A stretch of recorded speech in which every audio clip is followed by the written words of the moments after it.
18 WJTS Sports presents the Evansville North Huskies versus the Jasper Wildcats. This game's brought to you by DuBois County Tire and Supply, McDonald's, Carpet Warehouse, Hubler & Sons, Mariners Plumbing, Heating, and Air Conditioning, Just Wednesday, and Westside Dairy Queen. Now let's go down to the field. Welcome to Jerry Brewer Alumni Stadium. Game played on Joe Rolleder Field. Tonight the Jasper Wildcats are back home again, and it's senior night as the Wildcats 7-0 after their win over Castle last week will take on the Evansville North Huskies, who stand at 4-3. Hello, everybody. I'm Craig Schneider along with Bob Welp and Jeremy Markos on the video. And Bob, just kind of still a little giddy over that win last week. You know, the Wildcats knocking off Castle. And, you know, I was involved with the freshman program for a number of years, coaching a little bit, doing stats and all that. And it just seemed like every single year, because we would play Castle in middle school, we'd play them in freshman and JV, and they'd always have our number. And, you know, a number of games they just blew us out.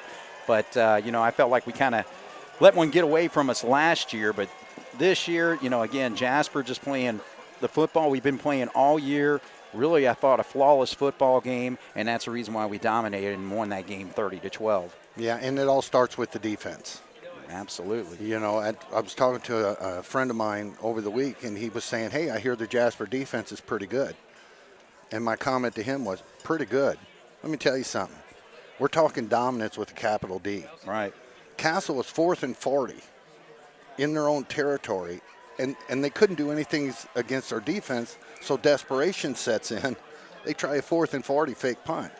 And, you know, that to this day makes me scratch my head, but desperation sat in because they knew that our defense was going to go out there, get a stop. Potts, Wiseman, Beekler, you know, the guys were going sideline to sideline. Castle couldn't get on the edge. In the past, when we had trouble with Wrights and we had trouble with Central, they had the guys that were getting the edge. We're not letting that happen.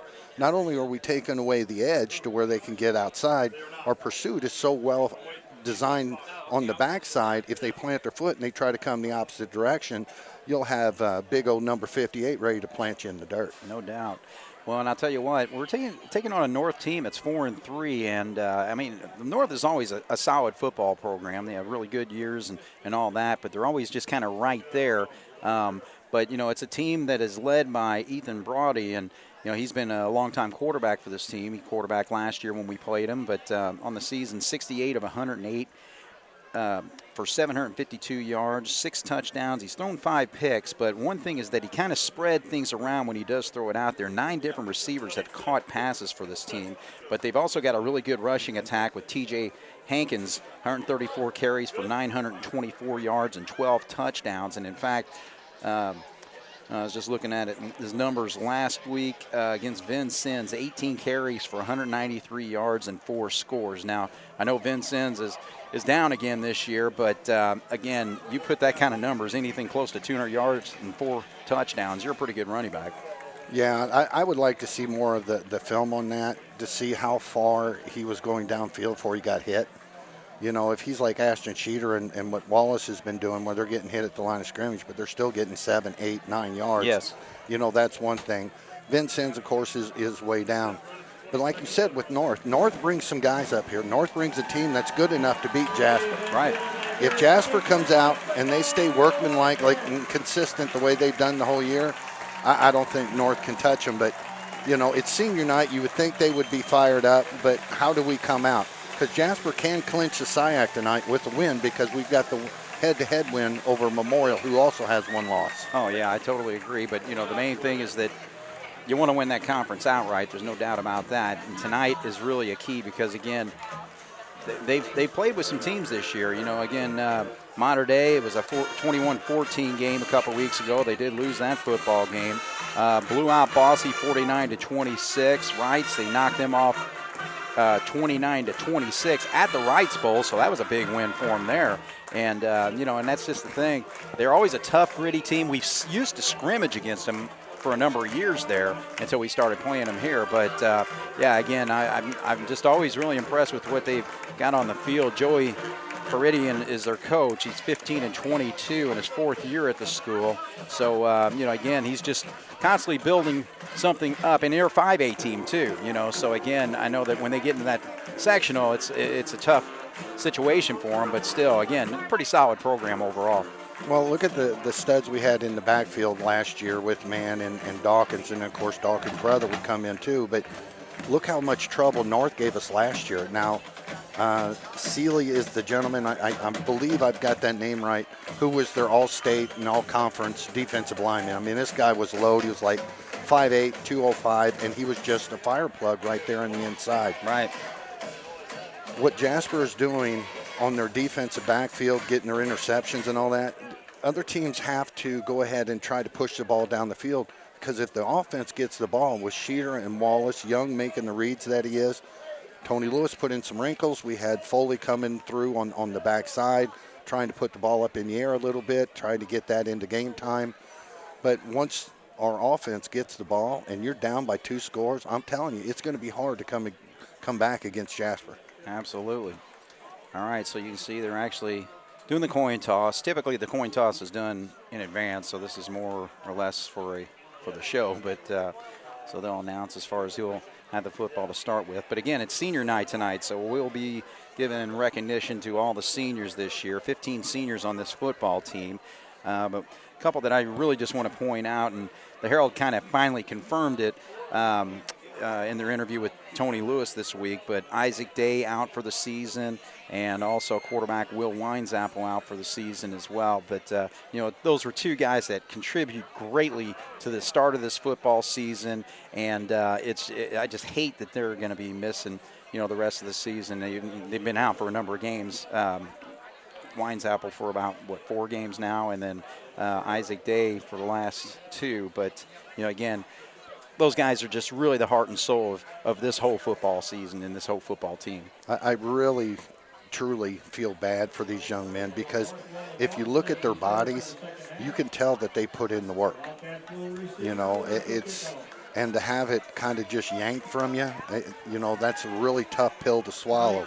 What I like about it, though, is last week with Day and Winesapple, okay, they're not out on the field, but I tell you what, teammates come out, they're keeping them fired up. They're doing everything they can, and those guys being seniors, there's an old saying out there, on senior night, the seniors shall lead. And all our seniors out there have done an outstanding job, but I agree with you, those 2 guys, they need special mention tonight because of what they lost for the rest of the season. No question. And of course, the captains out there were Gus Heichelbeck, Jacob Potts, and Ashton Schneider. 3 mainstays on this football team. Potts and Schneider going both ways, and Gus Heichelbeck, one of the leaders on the offensive line. So they're going to be put to test again tonight against the Evansville North team. It's actually, when I was looking at their numbers, their leading tackler is Happ, who's number 53, and he had 45 tackles on the season, 6 tackles for loss. Johnson, number 9, has 9.5 tackles for loss, and as a team they have 63 tackles for loss. So Cats will be going against their defense to start this football game, as we'll get the ball to start things off here. No matter if it's been the defense or the offense that started the game for Jasper, they've set the tone. And let's just go ahead and try it again. Oh, wow, they went for the onside kick, and they got it. Oh, man, it went right off the face mask. The little trickery there. Mitchell Renfro. So, hey, I tell you what, it's one of those deals where it's like, why not? And that went off of Wallace there, number 32. So he's kind of got his head hung a little bit. So he's got to get his head up, actually. So we mentioned that the Wildcats are going to be on offense to start. No, that's not the case. And North, again, they know that they're facing a tough Wildcat team here, and just kind of caught us off guard there. A brilliant call. Absolutely. What do you got to lose? Even if they run their last 2, they're still 3rd and 4th in the conference. But great move. Now, Jasper, the momentum is on their side. Jasper come in, take it right back. All right, so they're already in Wildcat territory to start this drive. So a quick pitch out there. So Fardy goes straight to the air on his first play and connects with T.J. Hankins, who they had split out, number 3, and he's able to advance it about 7 yards there to the 42-yard line. We seem to be a half step slow starting this game. Now, it could be that the onside kick kind of threw guys off, but we're going to have to pick it out. We cannot get them in second and shorts. All right, so Ethan Brody, 6 foot, 185-pound senior. And now he gives it to Hankins, so he gets his first carry of the ball game, and he's not going to have enough for the first down. Gets to about the 40-yard line. They need to get to the 38 for a first down, so it's going to be actually 41. They're going to spot it, so 3rd and 3. I'm going to play Mr. Obvious here. Being that they started off with an onside kick, I'm going to guess this is 4-down territory. Right. Cats can stop them on defense. The onside kick gave them a little bit of momentum. Our offense goes back out there, and we go down and score. It's like nothing ever happened. They've got to get a big stop here, though. So, again, 3rd down and 3 from the 41-yard line. Brody's going to keep it, and he's got an opening to the left side. Now he's dancing around, makes a spin move there across the 35 down to about the 33-yard line. So a nice pickup of 8 and a 1st and 10 for North. Well, you can definitely tell the message from their head coach. Let's go out, let's take the fight to them and see if they can respond.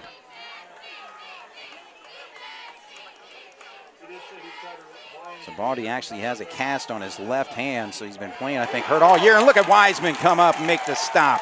So number 19, the senior, gets the first tackle for loss, and it's a sack on the quarterback, knocking him back to the 40-yard line. I just don't get it. If you're watching any game film on Jasper this year, their speed sideline to sideline is the best I've seen it in some time. But yet these teams still try to do those little rollouts. If they don't have the back stand back there to pick up, Wiseman's going to do that every single time. All right, so 2nd down and 17.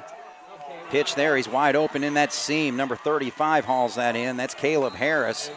And he's going to be close to the first down. Depends on where they spot that football. They haven't moved the sticks yet, but he's all the way down to the 23-yard line. So that's a pickup of 17. They're still looking over to their sideline. I think they're going to actually do a measurement here, but our linebacker came up. You know, we've always talked about us bringing heat from the weak side. Our linebacker came up, got him into the defensive line. Tight end released. When we do that, our tight end usually bumps somebody and then releases. He just went out. Nobody picked him up. There was a little confusion back there on who was picking up the tight end, and well, when that happens, North's got the speed to do what they just did. Right. Well, you know, the thing is, you know in advance before the football game starts, as we mentioned, that, you know, how the toss is gone and all that. So it's like, you know, of course, the Wildcats with the mentality that they're going to have the football to start with. So, you know, again, that onside kick, a great call, and I think it's just really thrown the Wildcats off the rhythm early on here. It really has. They're definitely on their heels. But Jasper, from, you know, most of the season when they dominated, when they had a team get a good possession and move, they've bent, but they haven't broken. You know, they're not in the end zone yet. Let's see if we can tighten it up. All right, so it's 1st and 10 on after the measurement there. So ball spotted at the 23-yard line. Seam route's open on the far side. Oh, he went down to his knee. There we go. Okay, I was going to say that snap was a little bit low, and he went straight down. So good job by the official to pick that up right there in the backfield. When I say the seam route's open on the far side, our defensive backs are giving them actually the inside. They rotate the other guys to this side, so our defensive backs have to shift to the right side. So as he goes out, if Allbrand is sitting there and plays him to the outside, he just cuts it into the skinny post. And he goes right up the seam, usually on the hash marks. And if we don't close that down, they picked up 18 on it on the last one. So Ethan Brody, the quarterback, now facing a 2nd and 13. Looks to his right, rifles it out there, and nobody there. Cats got some pressure on there. See Foley and you see Potts, as you've seen all season, getting after him. Looks like there was a little miscommunication between the quarterback and the receiver. The receiver came and did what we call a fish hook, and that's exactly what it is. It looks like a fish hook. Quarterback looked like he wanted him to do a button, Right. which is go, stop, and then immediately turn around. Right. He came to the inside, ball went to the outside. We could use about 2 more of those. All right, so it's a third down and long, 3rd and 13 here. First quarter action here. Good shift by Jasper. Good shift. There's the pressure, but he throws it out there, and oh, man. You can say it was intended for number 24, Cameron Gelhausen, but the Cats were in his face and forced that pass to fall incomplete. So good pressure there by the Cats. What an awesome job by Kabrick coming up. Quarterback seeing that he had tight man-to-man coverage, so he started hand singling out to the receiver out here. We switched our defense, dropped our safeties back, threw them totally off. That was a great shift. All right, so Baldy actually looked to the sideline there. Play clock down to 7 right now. Gets a snap off. He's going to roll to his right, then throw the opposite way. But look who's right there. Oh, man. Actually couldn't finish, so Schneider had to finish it there. But Charlie Kabrick made the initial hit there and slowed him up. So a great read there by the Wildcat defense. Weren't fooled by that play. We were fooled by the onside kick, but not on a misdirection there. Just as it's been all year long. Kabrick got up there, should have brought him down, but he didn't wrap. Let me take that back. He did wrap, but he wrapped high above the waist. He was able to spin out of it. But just like all year long, our pursuit has been so good. We got 3 or 4 guys that can finish the job. All right, so the Wildcat offense now on the football field. Made a stop there on 4th and 13 defensively. Now you get Schneider's going to have to put the other side of his helmet on and get on the offensive side, and so he carries forward for about 5 yards on his first run of the night. Schneider was initially hit coming through the line and still got 6 yards down the field.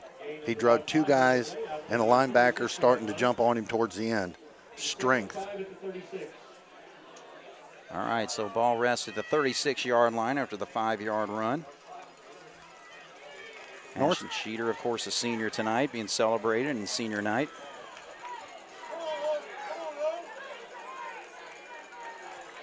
.8:10 on the clock. No score. Schneider on the left side on the ISO play just goes forward. I say north and south, but right now he's running south of the football field and takes that for a first down on a 7-yard run. Oh, I just can't help but giggle every time I just see him run over people, week in, week out. It just makes me smile. North is jumping from a 3-man down front to a 4-man down front. So they're trying to mix it up. But when you go 3 and 4, your blocking assignments really stay the same, and our offensive line, like they have all year, is just pushing. All right, this time Grant Young pitches out to Ewing, and he's tries to get to the sideline there. Number 4 makes the stop for North. That's Ethan King, but picks up maybe 2 yards on the play. And, just kind of coming into this football game, Cats are going to be approaching a milestone very shortly, I would say, in this football game where they got 1,956 yards rushing and 26 touchdowns. So coming up on that 2,000 mark as a team. That's incredible. Yeah, that's in only 7 games.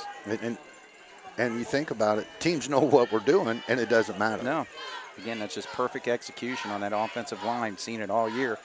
Now Wallace, the fullback, gets his first carry of the night, and the sophomore carries it to the 48-yard line. He'll pick up 2.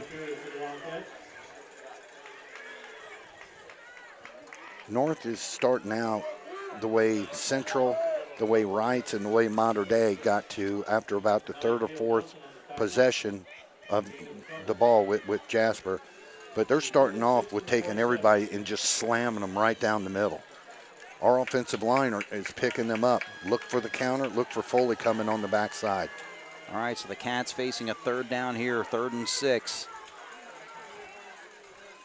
And a little bit of movement. I think Foley jumped just a little bit early over there on that opposite side there. So that's going to go against the Wildcats. So a 3rd and 6 going to be 3rd and 11 now.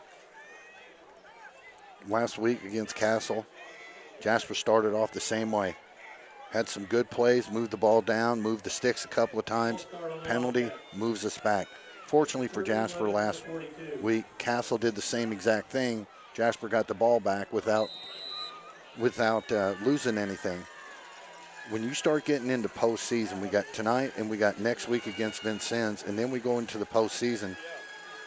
If you're fortunate enough to advance up to the regional semi-state, you're not going to be able to do silly things like that against those teams. You'll never make up. All right, so 3rd and 11 this time. Now we split Foley out. He's looking in the middle of the field. He throws it out there, and he connects. Nice play there. Connects with Giesler. Number 16 hauls that in. Giesler was shaken up a little bit last week, but back in action tonight, and a huge play there. 1st and 10 for the Wildcats at the 43. Both guys went up, defense, offense. Both fought for the ball. Just that the guy in the black and gold wanted it a little bit more, and that's what you got to do. When it's your turn to step up, you got to make a play for your team, and he did it right there. All right, so they give to the right side, and that's Schneider. Now Schneider was met right at the 40-yard line, but then his forward progress and his power just takes him another 4 yards. So a 3-yard run becomes a 7-yard run. If you pay attention to a lot of the defensive players, when they hit Foley, especially after they've had a couple of pieces of contact early in the game, they're not driving up into him. They're kind of squatting down and reaching up and hoping they're bringing the big fella down. That's how much hurt he puts on that defense.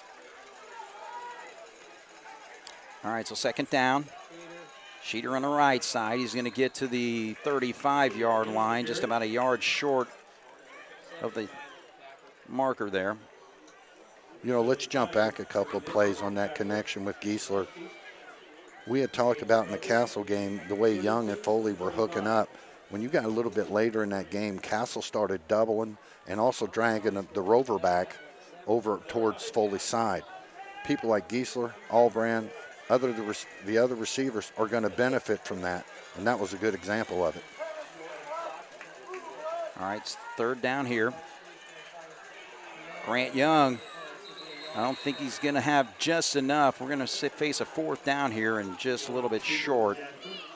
So he maybe picks up a yard on the play. We needed 2, and he gets 1, so 4th and 1.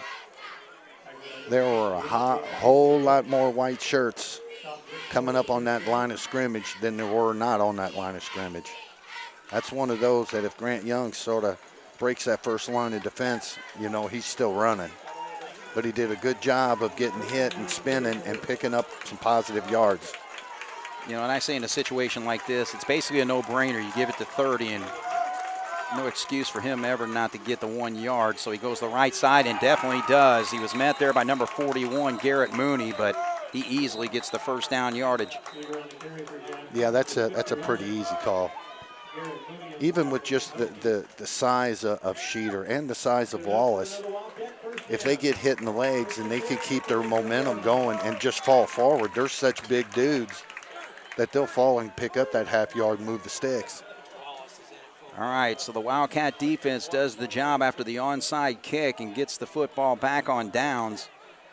So North made it interesting early on, but now the offense is just rolling right along, doing what they do best, and that's run the football with the power game. Now Wallace back here getting his opportunity, and he gets this handoff. It was kind of a little sticky there because I think Grant almost pulled it back, but I don't think it's a penalty, is it? Okay, it just fell out of his pocket, I was going to say.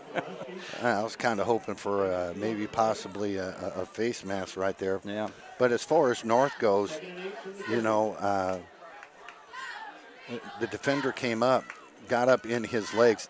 I mean, they're bringing the house.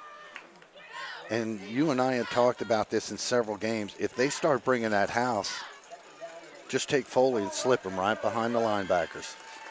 Yeah, so Wallace actually got a workmanlike effort last week with 16 carries and 63 yards. Cats looking to throw for the first time. Now he throws out, or second time actually, and he connects with Giesler again. And did he get in the end zone? No, I think he's going to be just short at the 1 yard line. So Cats on that play. Nice hook up there. So twice he's hooked up with Giesler on this drive. 15 yards the first time, and this one 29 yards for first and goal from the 1. Well, I'm thinking that was Haley out there. He had Giesler coming out. Giesler got about 7 yards down the field. A great play design. We had a guy doing a post. He left to go cover the middle, which left Giesler all alone. All right, so Grant's going to give it to the senior, and that's Schneider, and Schneider earned it. Touchdown for the Wildcats. So the Wildcats just do what they do offensively, and they go 69 yards. 1, 2, 3, 4, 5, 6, 7, 8, 9, 10 plays.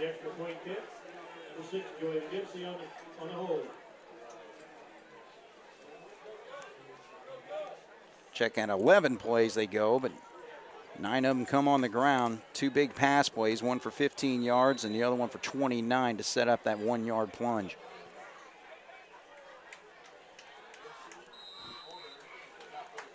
And the kick is no good. Oh, boy. That's actually twice that we've seen senior Sam Leonard miss in the last couple games, so hopefully that doesn't become a trend. So right now, Jasper with a 6-0 lead with 2:02 to go here in the first quarter on 18 WJTS. All right, so Leonard's out there to kick off for after the Wildcats score, missed the extra points, so 6-0 is our score. Again, just an outstanding job by the offensive line again. Jackson Bauer, he's a junior center. Gus Heichelbeck, a senior guard. Jacob Potts, a guard, and we'll get to enjoy his nose guard play on defense here shortly again. Mateo Hernandez, the left tackle, and Michael Beekler, a senior, at right tackle, and they just did their job to get us 69 yards for the first score. Now the kickoff here, and McGimsey, number 6, he's a senior, Joey. 5'10", 148 pounds, and he makes a special teams tackle there. So North will have their second drive of the game here, starting at the 33-yard line. Boy, I tell you what, that ball couldn't have bounced any better. When the initial up man was right there and coming up, hit the end, bounced over his head, pushed the ball back another 10 yards.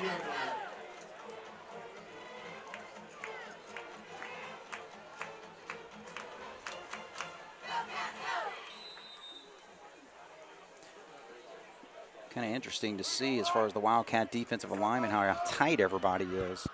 Okay, now they're backing up. Trying to give Bondi a couple different looks defensively. Now you got Tyler Atkins dropping back in his safety spot, but they run the football to the right side, and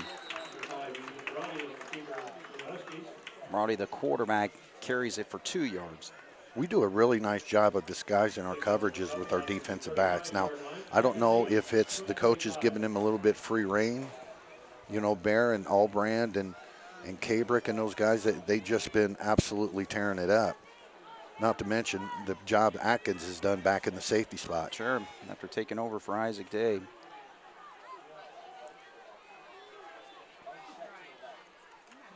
All right, so they give it to the tailback this time on a sweep, and not much room there as it gains maybe 1 yard. So that's TJ Hankins making the run there. Coming off the pile, of course, Wiseman's always in on the action. He seems to be. Ty Wiseman, another senior. These guys are so smart, though. When North had made great contact coming off the ball, but they were flowing that way because that's where you're sending your blockers. Our guys just ride them out there. I mean, they do a great job. Take the momentum and use it to their benefit. That's just smart football right there. All right, so a 3rd down and long, 3rd and 7 at the 36-yard line. Body chucks it up the middle, and he's got the first down yardage, and he spins away. Wiseman had the initial hit on him, and then he was able to dart away from him and get another 3 or 4 yards there, so they stop him at the 47, so an 11-yard pickup. The one place that the teams have really been able to pick Jasper apart is right behind the linebackers. And if they get their timing down, that's going to be very difficult to stop the way we bring guys up.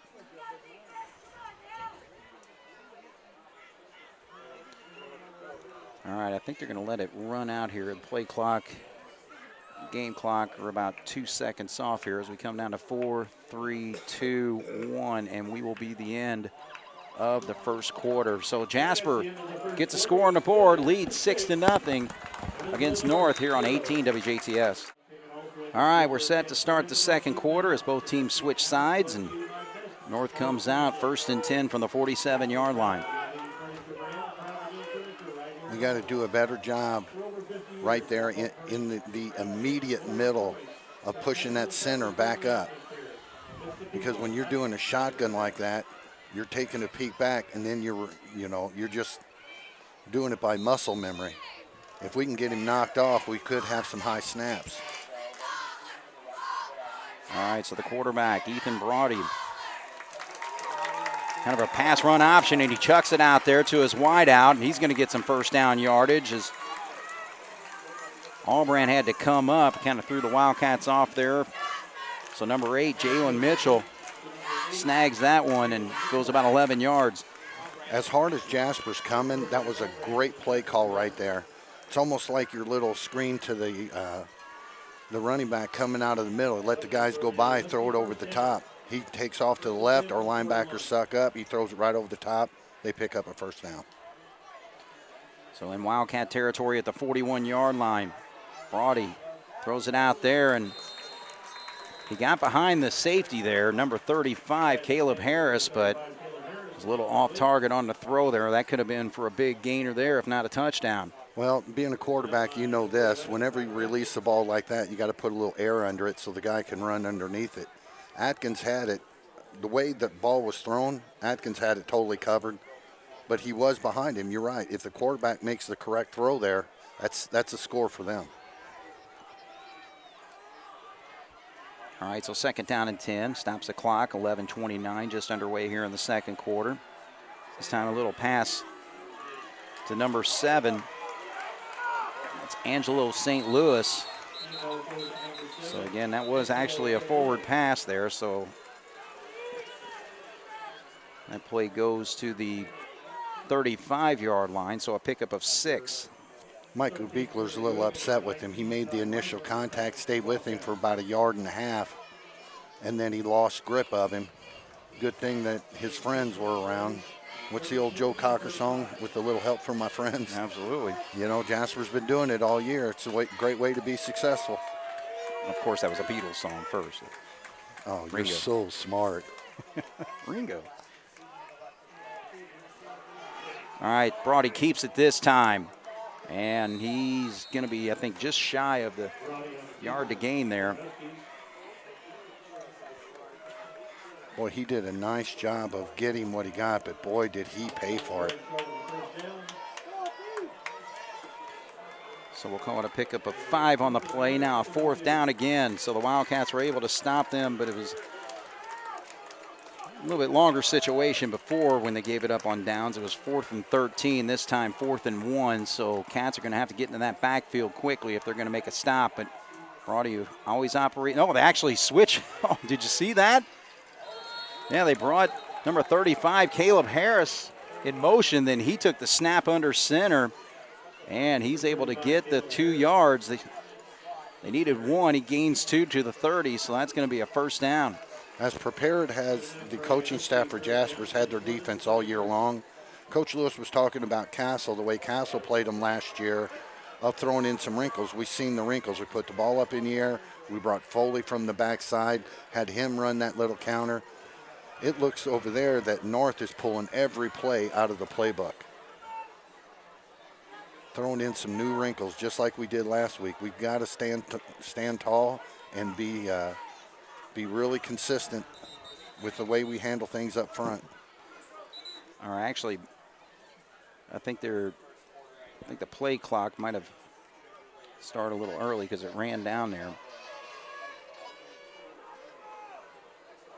That should have stopped things to set the chains there. So now they're going to run it. So 1st and 10 from the 30. So North in Wildcat territory here.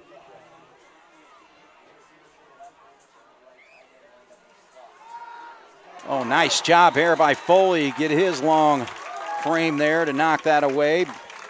Brody was trying to heave it out there. I think he was going for number 11, Jules Haley. But good job by Foley getting to his face and knock that down. I think maybe Broadley should have talked to Wunderlich down at Mater Dei, or maybe Tilly from Castle. You just don't dump it over big O 89 when he's got those paws in the air. Stops the clock at 9:24. Ball still at the 30-yard line. 2nd down and 10 now. Norse brought everybody to this side to open up the far side. Brody's going to keep it to the right side. That's a nice hole there for him as he's able to get across the 25 down to about the 23-yard line. So a 7-yard run on that 2nd down play. North, when they're coming off on their offensive line, is really not hitting us straight up. They're kind of doing what our defense did to them. Our defense is coming up. They see where their momentum is. They just keep pushing them right out of the way. And it's really not much effort if you use the guy's momentum and you do it right. All right, so the Wildcat defense on their heels here. They're going to have to make another stop, because North got pretty deep in our territory last time. 3rd down and 3. Brody's going to run it. Now he's going to sweep to the outside, and Giesler's going to make the stop, but he's going to be close to the 1st down yardage. I think you're going to spot it right at the 21. He needs to get to the 20. So another 4th and short. Well, they've left the far side of the field, which turns out to be the wide side of the field. They had no players over there, so that whole thing was open. And each time they came to the short side of the field. All right, so the Cats, they brought their man in motion last time, and he went under center, but Brody's back there now. A 4th and 1, now he shifts TJ Hankins to the other side, and I think there's some confusion on the setup there, so North's going to call the timeout. So 7:57 to go. Jasper 6, North nothing. 4th and 1 when we come back from the 21 here on 18 WJTS. So for the 2nd time tonight, actually on this drive, North facing a 4th and 1, this time from the 21-yard line. And I'd say more like 4th and maybe a foot.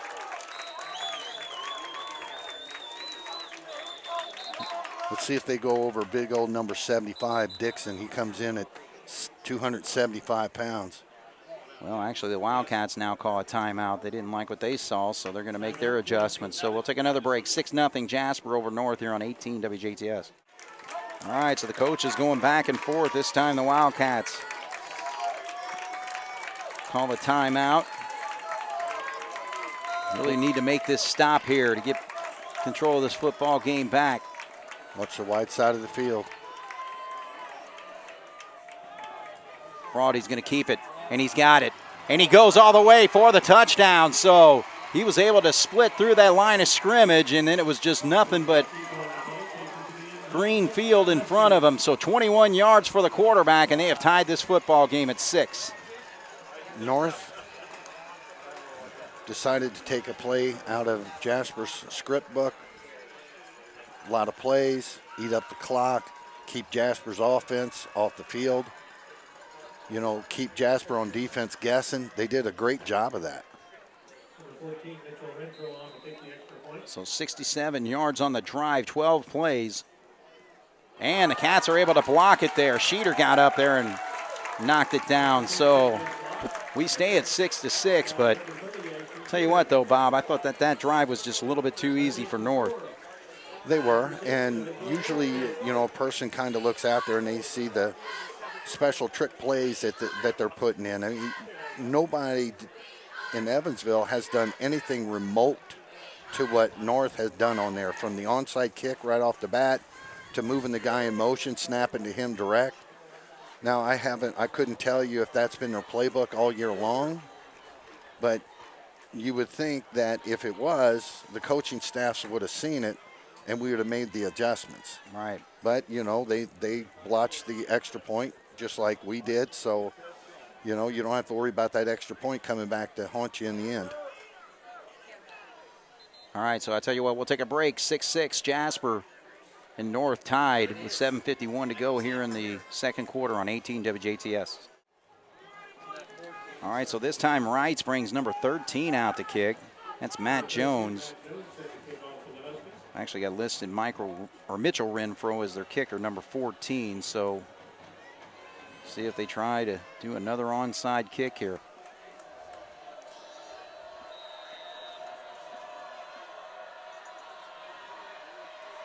He squares up and he's kicking it away, so the Cats will get an opportunity for a return there. That's Bear at the 15-yard line. Runs straight up, and he is going to be brought down right at about the 30, so that's where the Wildcats will start their second drive of the night. Nice job by Bear, looking the ball in, taking off, contact comes, protect the ball. That's one way, you look at what everybody was talking about and how Jasper's favored in this game. That's one way to get your rear end knocked off, is doing silly things and putting the ball on the turf and giving these guys the ball deep in your own territory. Jasper goes down, scores here, takes control, just like we've been doing all day or all year. All right, so they give it Schneider straight up, and he's going to pick up about 3 on the play. They're selling out on that. Foley through the middle is there all day long.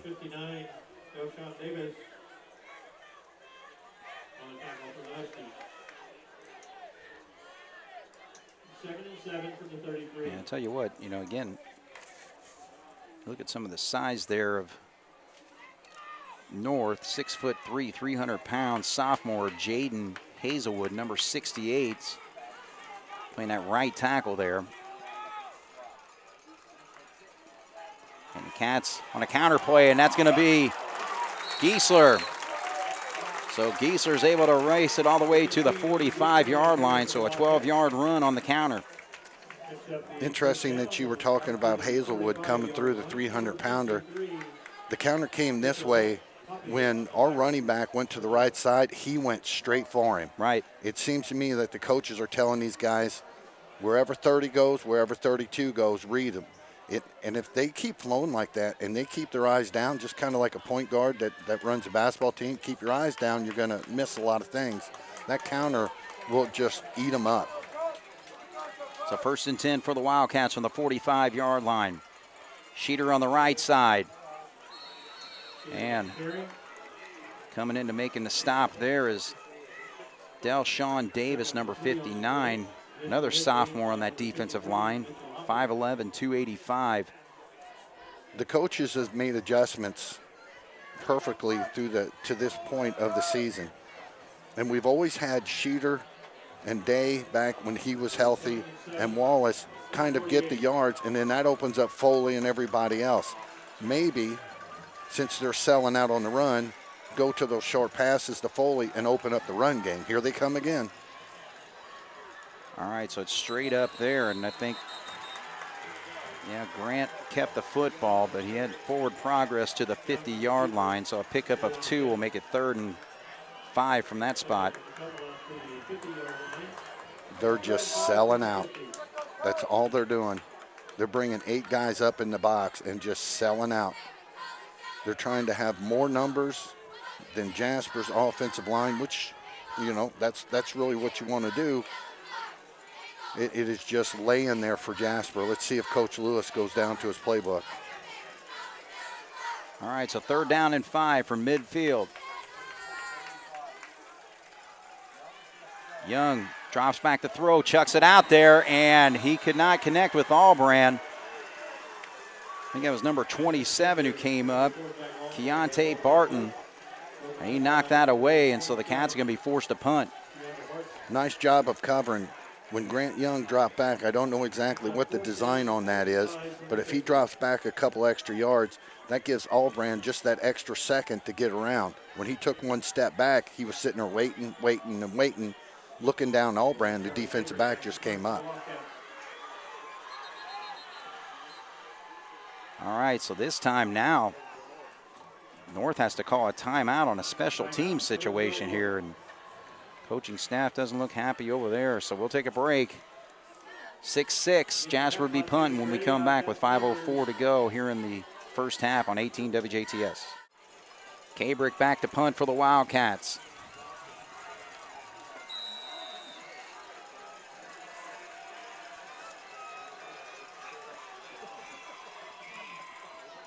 And he's able to get it off to the right side, gets a Wildcat bounce, but it's fielded right there at the 20, and he's got some running room along the sidelines, able to run that all the way to the 39-yard line. That was fielded by Ethan King, number 4, and so North's got really good field position again at the 40-yard line here.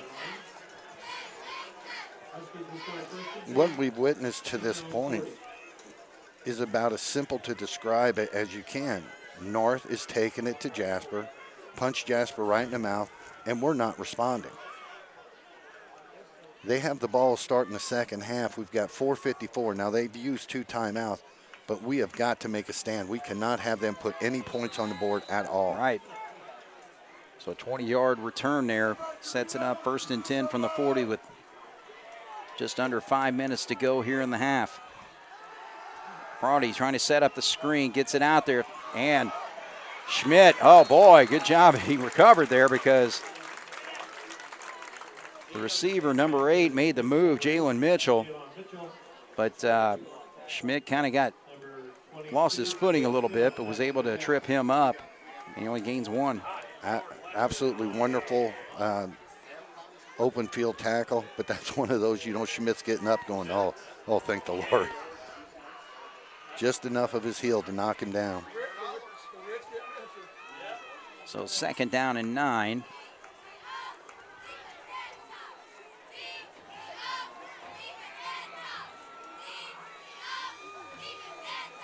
Oh, there's a little movement right there. Looked like he was trying to spread out Caleb Harris a little bit to his left, and then he ended up jumping the snap there. So the sophomore, guilty of a false start, will move it back 5. At this point, we'll take all the help we can get. And what's so funny about the game of football is a simple 5-yard penalty like that can change everything. Now, last time North was in 2nd and long, they did the seam route and picked up the 1st down. Right. So 2nd down and 14 here from the 36.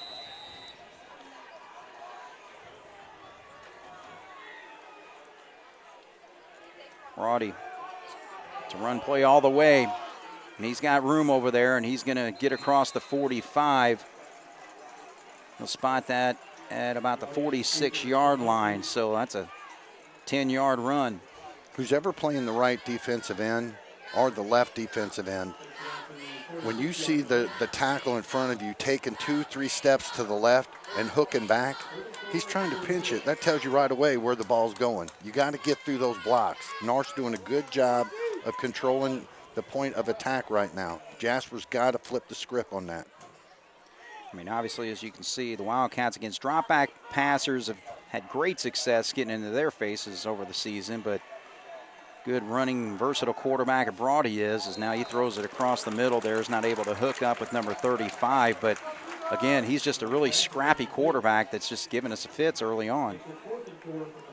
Yeah, a great athletic quarterback that's able to throw really nice off the run.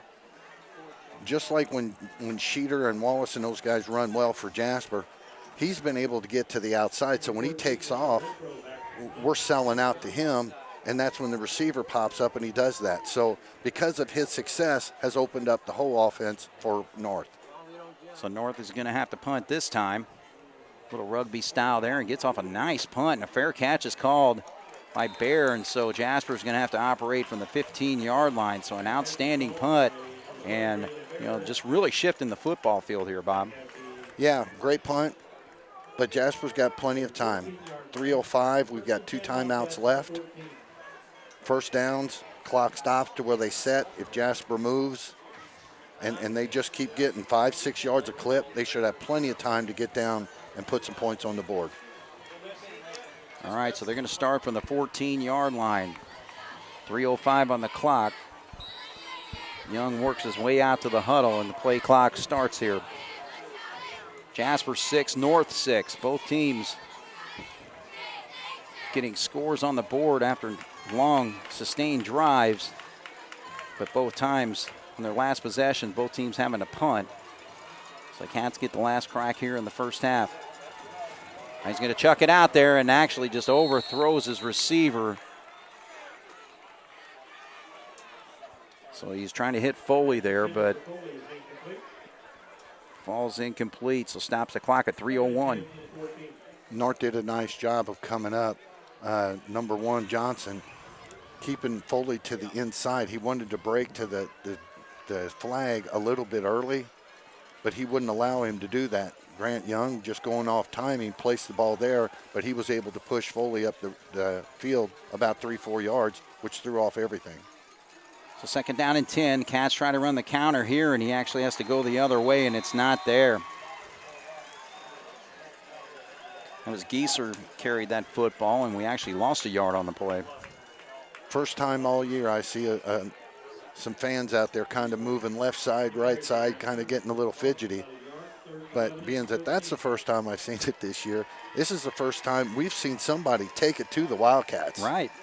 Right now, at this point, at the 2:30 mark, North looks like the superior team. All right, so third down and long, 3rd and 11.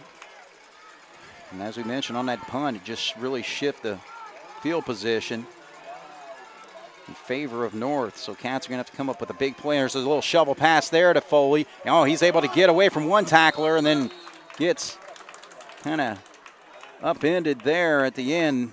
He's not going to have enough for a first down, though, and the Cats are going to have to punt here. So was able to get to the 22-yard line. And actually, we got a penalty flag. Hold on. We'll see what this is all about.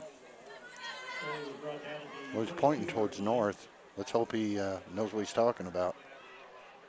He's kind of motioning both ways, so I don't know if this is going to be an offsetting situation or what.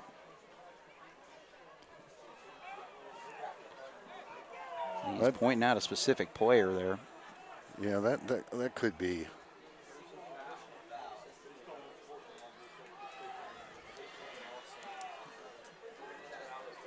So the pass play actually gained about 9 yards there.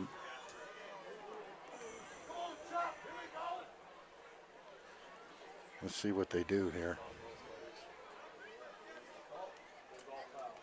Personal foul against North, so that's a huge break for the Jasper Wildcats, big time.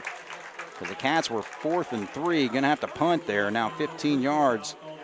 He's going to advance that football all the way to the 37, so big time break for Jasper. Well, yeah, all you have to do is look over and see the North coach. He was kind of bouncing his head as he was walking up the sideline, so I'm sure he's not in the best of mood. 4th and 3, you get the ball back. You can eat the clock because you get the ball at the start of the second half, and then something like that happens. Boy, oh boy, oh boy. Jasper's been given an opportunity. Let's see what they do. So 1 minute, 56 seconds to go here in the first half. Play clock now running. Give it to no, actually Grant keeps it. So Grant Young. So he was able to gain about 6 on that play. Check out at 7 yards as they actually will spot it right there at the 44. Black and gold's got to get moving.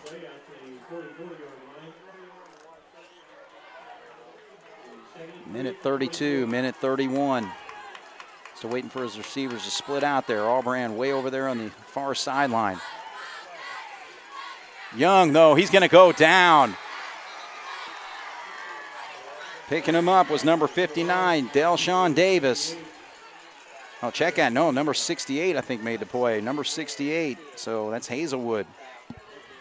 Our offensive lineman, through everybody that we played, has done such a good job of getting up into the hips and coming up towards the numbers and driving our guys back.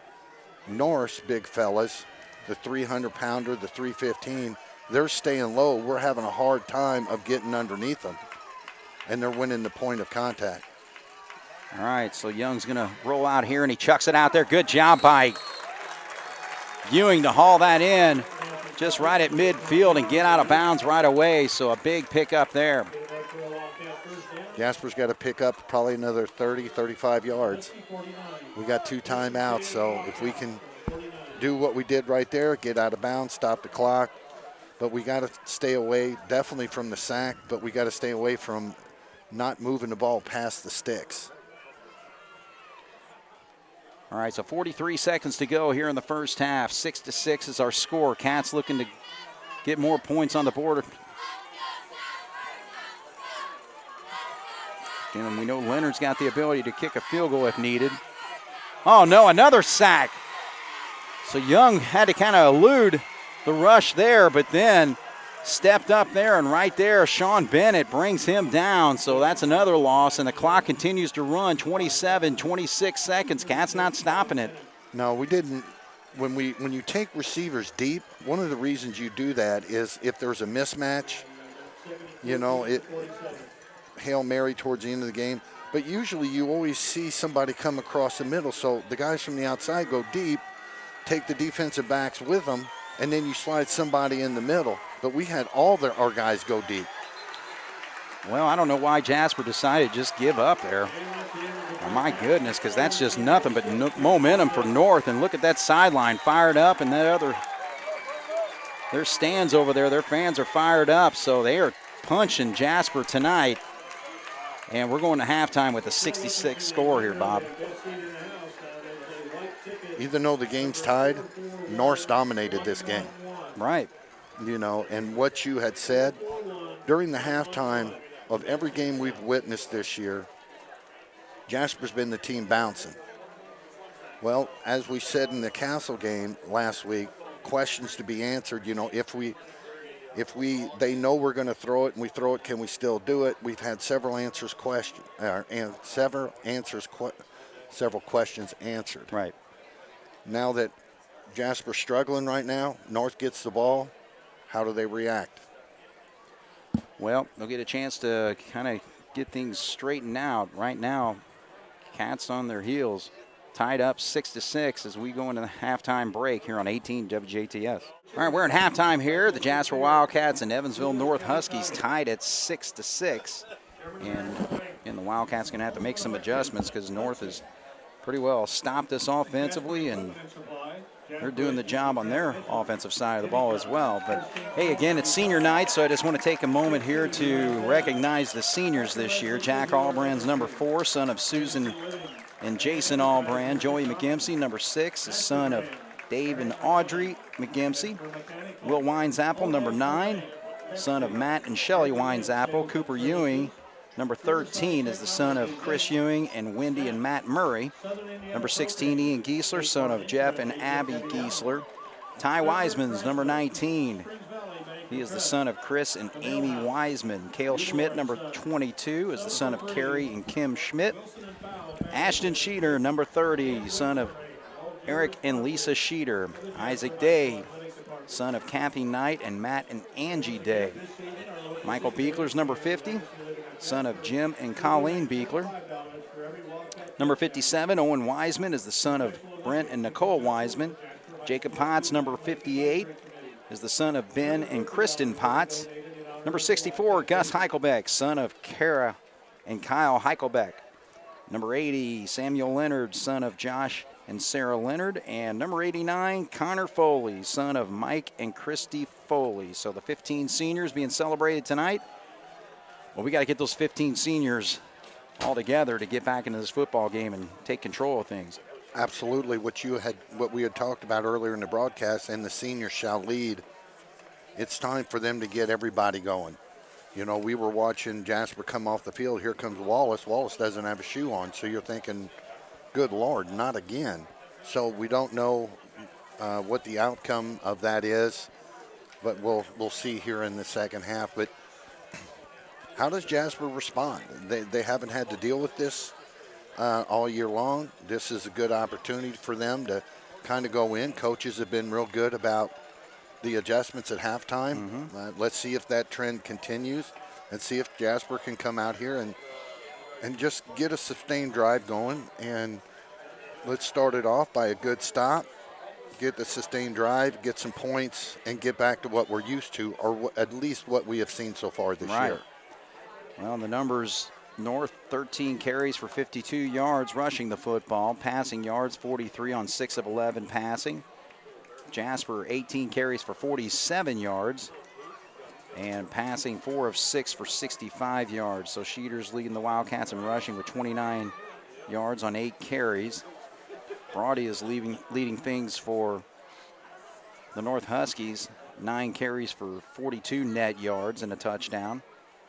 And But yeah, it's just one of those situations where we just got to get back to playing Wildcat football, and that's ball control, but also control of the football game, because for the most part, like you said, the Wildcats have been in control, and they're facing a tough test right now, being tied at 6-6 here at halftime. But you can control the offense a different way than what we've been doing up the gut. They have got some huge athletic guys right in the middle. And, we're going to struggle with that. It's great to see them, because if we go deep in the postseason, you'll see, guys from Ron Colley, different things like that, if you're fortunate enough to get there and see that. But we can do the little tight end quickies, dump it over the linebackers. We can do screens. That's just really an extended run, and you can control the clock that way. All right, so the Cats are going to kick off. Again, North started things off with an onside kick. They weren't able to score on that possession, but eventually had a nice long scoring drive that tied this football game in the second quarter. Well, if you had asked their coach coming out of halftime, you'll be tied, he'd have taken that all night long. Well, that was actually touched, so if that goes out of bounds, that's Jasper. That's where the football is going to be resting, right there, because it touched a North player. And so, wow, that's big break for the Wildcats as it went out of bounds at the 14-yard line. So that's where North is going to have to start things off.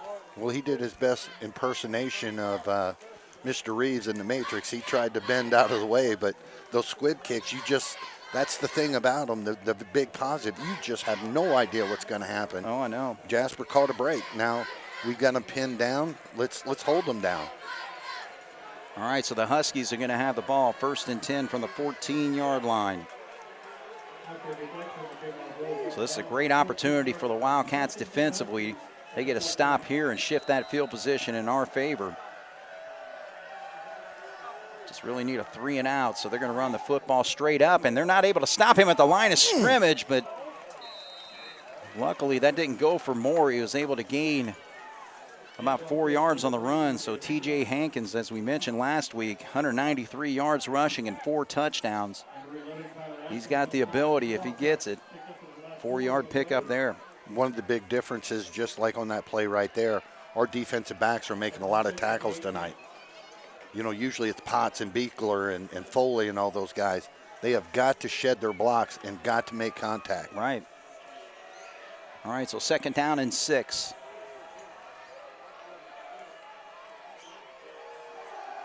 Brody with a quick hitter, and he's popped right there. Atkins is making the stop, but not before he gets that 1st down. So he connects with number 24 on the play, Cameron Gelhausen. And Gelhausen's able to get it to the 32-yard line. So that's I'll check that. The 26-yard line. Sorry about that. But regardless, 8 yards and a 1st down. Jasper's not getting down in their stance and firing off like they normally do. They're catching them in the middle of their movements. Brody's doing a really nice job. Trying to set up the screen there. Cats snuff it out. Everybody's in on that one. Sheeter there. Schmidt there. So the Cats read that well and knocks him back for a 2-yard loss. I tell you, Atkins has come out to play so far early in this half. He's been involved on every single one, and they've been solid hits. All right, so 2nd down and 12 it will be from the 25-yard line. Brody's been really likened to the RPO running out. If the defensive end comes in, he throws it over the top. If he doesn't come in, he keeps it running. Brody's able to get it out there to his tight end. And the Cats are there to stop it. Wiseman in on a play. The one thing that Jasper's done in this early possession here in the second half, as unlike they've been able to do in the first half, is whenever the receivers are catching the ball, we're not giving them big gains afterwards. They continue that. That's going to make their Brody, he's going to have to force the ball a little bit more, and we've seen what Barron, Albrand, and Atkins can do when that ball's a little late. Tell you what, just from a spectator standpoint, I really like what they do offensively with just kind of the different looks and different plays that they run. Right there, now they bring their tight end to a slot position, so they use guys in different formations and setup. Now he's got a bullet right there, and is that Bear picking that off? No, they're saying it hit the ground. The officials were right there. Both of them saw it clear as day, so good job, though, defensively for the Wildcats to cover the middle of the field there. Good job by Bear. Well, absolutely. Just did what he needed to do, stayed on his hip when he seen it. Brody kind of drop back and really cock up to put some heat on that because he's coming across the middle. Stepped right in front of him and knocked it down.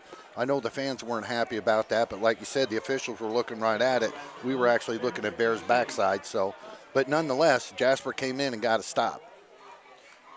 All right, so he tries to run away to the right side, so Bear's not going to field that, and he gets a nice roll all the way down to the 21-yard line. So that is a 20, 30. He kicked that from, what, about the 20-yard line? He was around that area. Yeah.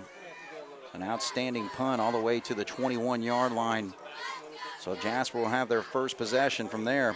When North does that rugby-style punt, if you watch him, he's kind of just barely going out. What he's doing is he's keeping his eyes open. If we don't have anybody covering those lanes, he's got the okay just to take off down the sidelines.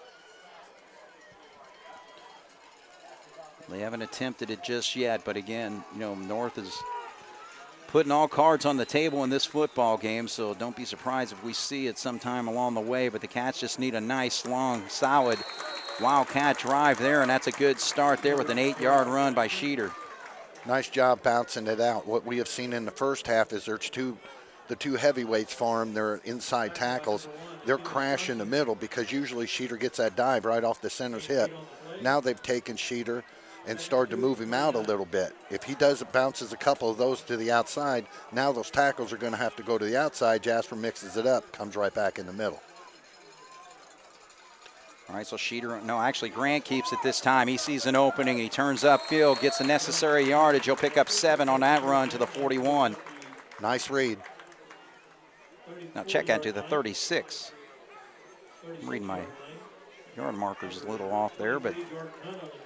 Well, the coaching staff for North has taken Achilles Johnson, number 1, 6'1", 150, and wherever Foley goes, you'll find him.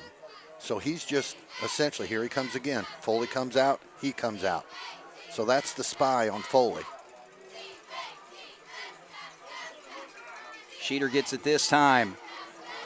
Again, muscles his way through the contact there. Again, met right at the line of scrimmage, but his strength gives him the 5 yards that he needed there. Now we're at the 41. You and I had talked about going back to North in their 2 heavyweights on the inside. Being that Jasper has not been able to have these long sustaining drives, they've been able to get off the field and keep their breath. If we can put this together in the second half, we get late in the fourth quarter, they're really going to be sucking wind. And when Cheater bounces it outside, it's all she wrote.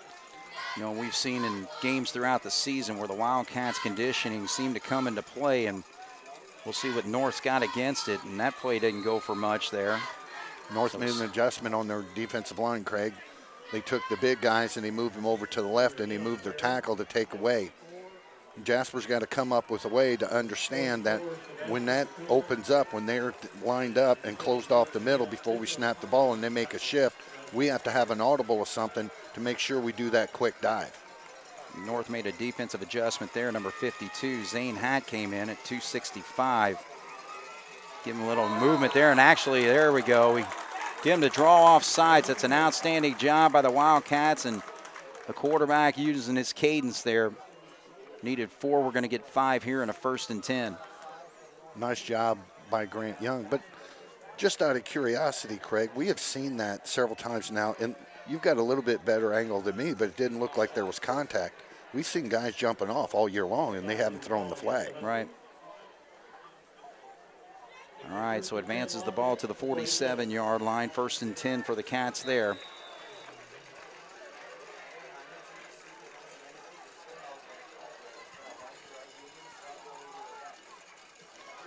Schneider just stuffed there at the line of scrimmage. Number 68, Hazelwood again on the play. 300 pounds, tough to move there. Yeah, we're making good contact, but he's doing such a good job of keeping his weight underneath him. The one thing that the coaches always taught us growing up is when you've got a guy that's a lot bigger than you, try to get his weight off the top of his feet. Right. So far, we have not been able to do that, and they've stuffed everything up the middle. All right, so the ball now at the 48-yard line. 2nd down and 9 from there. See what the Cats do. And he pitches out. There's Ewing on the outside there along the sideline. And he gets into North territory. Rushes that to the 45-yard line. So a 7-yard run there will bring up a 3rd and 2. The majority of the plays here early in the second half have been, or successful plays, have been to the outside. That means to the outside tackle, and then the pitch, of course, which is very similar to the little jet sweeps that sometimes you see teams like Memorial and Mater Dei run across the line and come around the tight end. Let's see if we stay with that or if we try to pound it back up in the middle. Seems to be an open space there, and actually get him to jump off, and they don't make the call there, but Schneider is just stuffed, and he is going to be brought down. They're two big boys doing it again. We have had a tough time controlling Davis, number 59, and number 68, Hazelwood. So he gains a yard with his momentum, but it's going to bring up a 4th down here. When I talk to the coaches about why we have Schneider so close to the quarterback, it's because they want him to get the ball and hit the line before anybody realizes what's happening. In this particular case right now, I know they're not going to, but if we move him back a little bit to where he can see things start to happen, that gives his athletic ability a chance to develop and jump to the outside. So can North do it this time? Schneider, no, he plows forward. A little bit more of a hole that time, so he's able to get it to the 40-yard line. So a 4-yard run there on 4th and 1 gives the Wildcats 1st and 10. That young man is fired up right now. I've seen him over here looking at the sideline, trying to get people fired up. He knows what it's going to take. Well, and that's the thing. I'm not seeing Wallace yet. So it's been Schneider on this drive. We've got Foley in tight. So Cats from the 39-yard line here. Looking to throw, chucks it out there and kind of had to rush it there because number 31 was coming for the North Huskies. And that was Dylan Haynes. So the ball falls incomplete, 2nd down and 10. Just very simple mathematics there. They sent more guys than we had.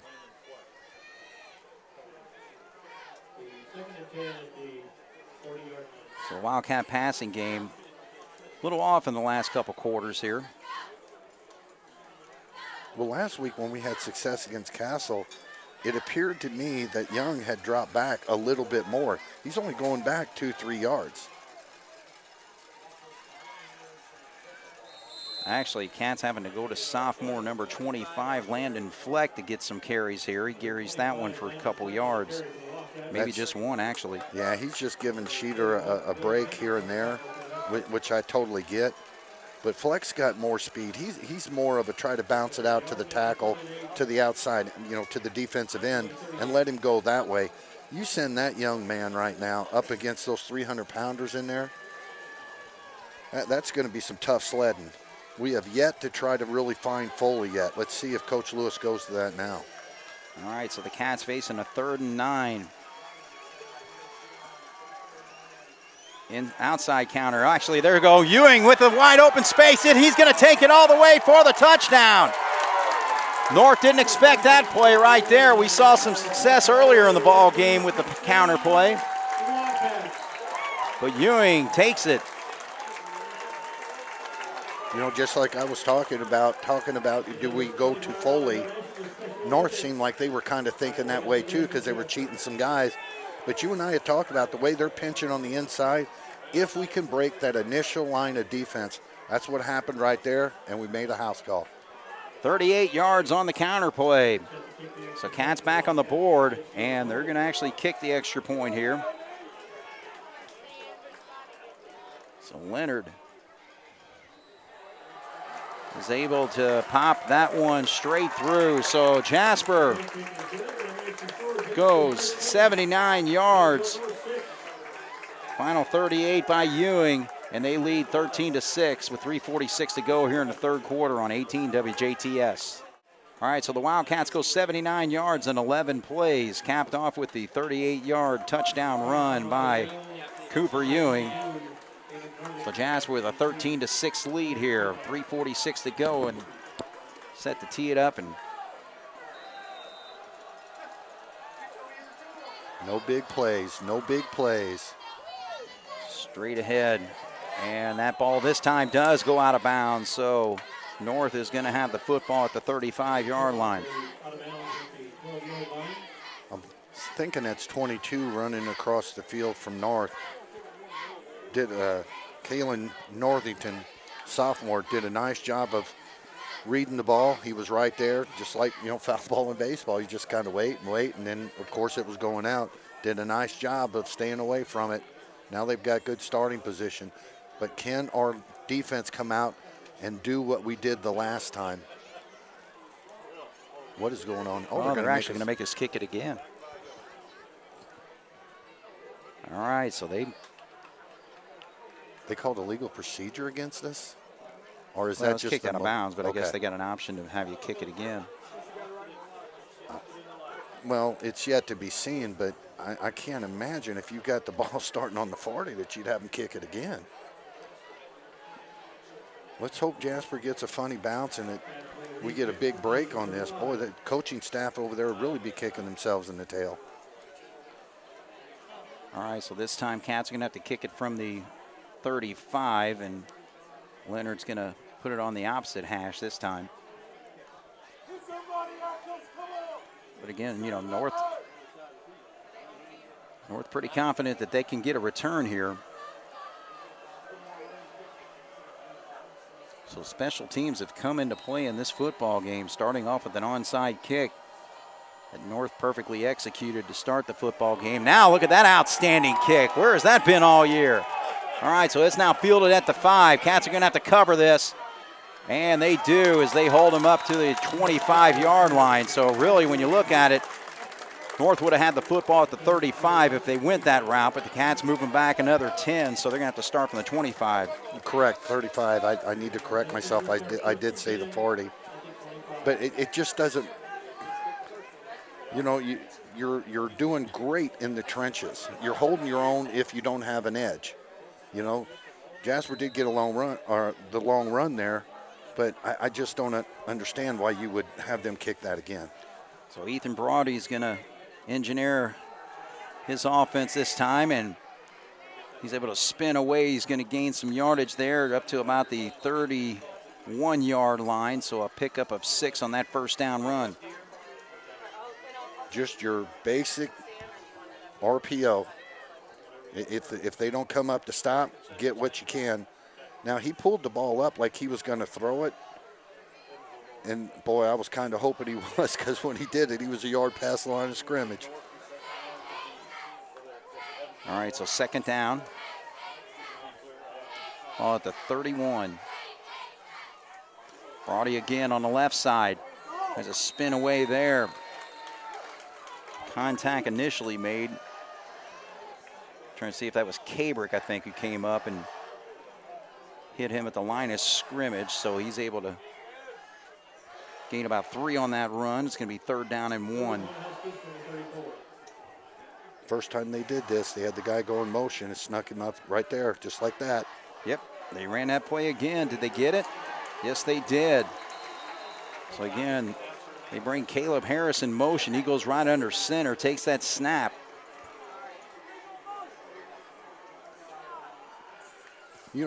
North has done such a great adjustment of putting Harris, even when he doesn't get the ball, he's lined up most of the time right behind the center or to one of the guards' inside hips.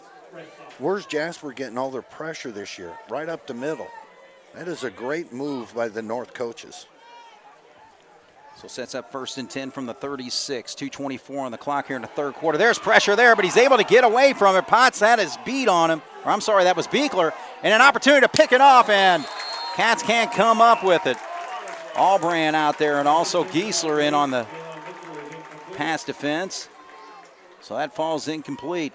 Albrand did a great job coming over, just like he does out in the baseball field. Read it, came over. Giesler did exactly what he was supposed to do, keep fighting the receiver. Unfortunately, the two guys in the black and gold kind of knocked it away from each other, but nonetheless, no yards. All right, so Brody forced out of the pocket there by Beekler, number 50, getting in the backfield. So stops the clock, 2:15 to go here, third quarter. Jasper up 13-6, second down and 10.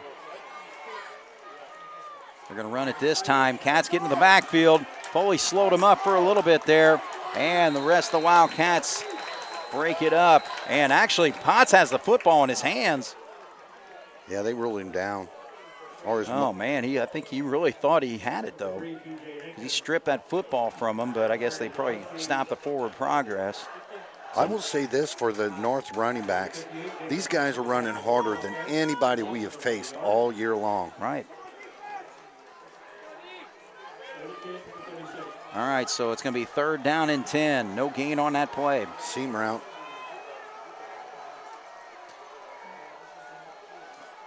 Safeties Atkins and Giesler look in the middle of the field. Now he's going to chuck it out there. Oh, man, another opportunity.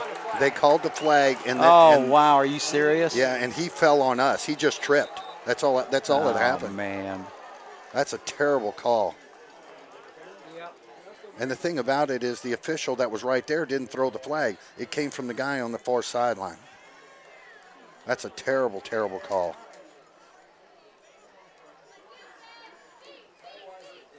All right, still hasn't given the call yet. Well, if it's a 10-yard penalty, it's still third down, but that's 15. 15. Yeah, it's pass interference. So a pass interference called on the Wildcats there. Atkins almost had the pick. He's going to get one of these eventually. He's dropped like 3 interceptions right in his hands, but so that 15-yard penalty will move it to the 49.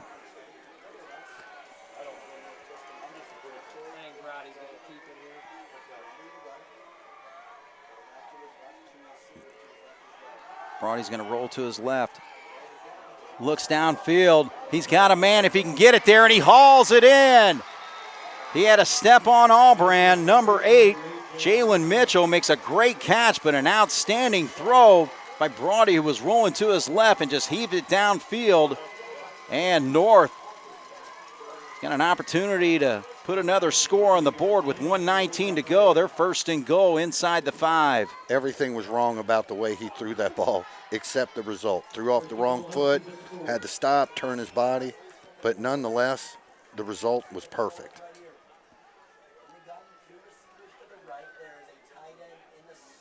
Down to 7 seconds on the game clock, or the play clock here. 1:04 on the game here in the third quarter. First and goal from the 4. Brody is going to rush to the outside, turns upfield, but a flag flies. This may be a hold.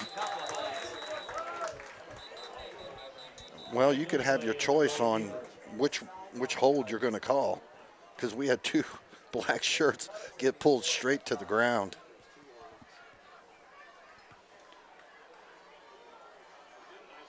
So this will be a huge break for the Wildcats because, again, first and goal inside the 5. Push them back 10 or so. They're going to just trying to figure out where they're going to call it from, but it is definitely a hold against North. So Tony Lewis trying to get clarification there, but it looks like the line judge is actually right there at about the 3-yard line, so that would push it back to about the 13. They also had illegal motion on the play, but Jasper will take the hold. But actually, he's starting to walk that off from about the 6-yard line. So, well, when he ran to the far side, they had a couple of guys pull from the backside, and I'm impressed with North's offensive line. They got some big dudes out there, and they're pulling, and they're keeping up with the speed. So, you know, we're late here in the third quarter, and they still got it rolling. Actually marched it off from the 4-yard line, which was the original line of scrimmage. So first and goal from the 14.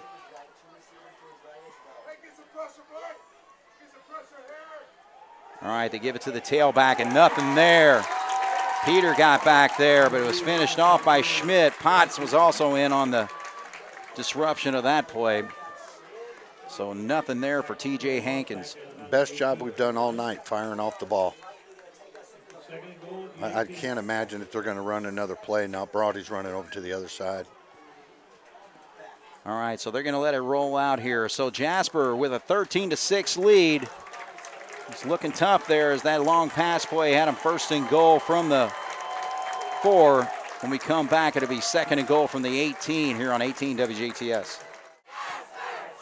All right, we're back once again here at Jerry Brewer Alumni Stadium. Game played on Joe Rolleder Field. The Jasper Wildcats with a 13-6 lead.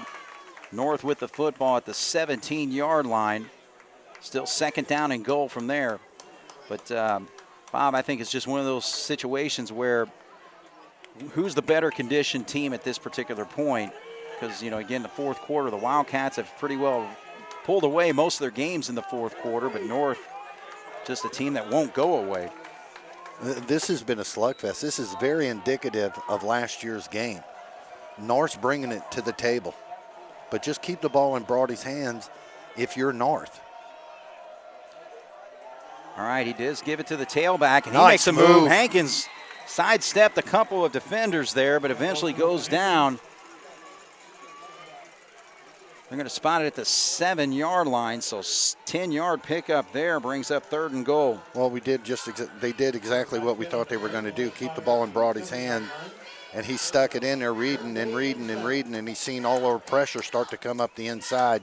He left it in the belly, and he went out there and did a great move to pick up another couple of yards.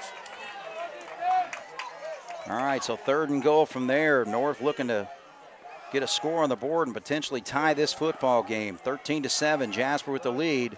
Brody's going to keep it. He rushes forward and easily gets into the end zone. He just saw a hole on the right side there and just plowed forward. And he scores from 7 yards out to make it a 13-12 game. He's been their playmaker all night. Coaching staff over there has come up with a great game plan, keep him in motion. The few times that he has dropped back, a couple of passes he got off, but more often than not, he got pressure. But he's rolling away from our strong side. He's looking up.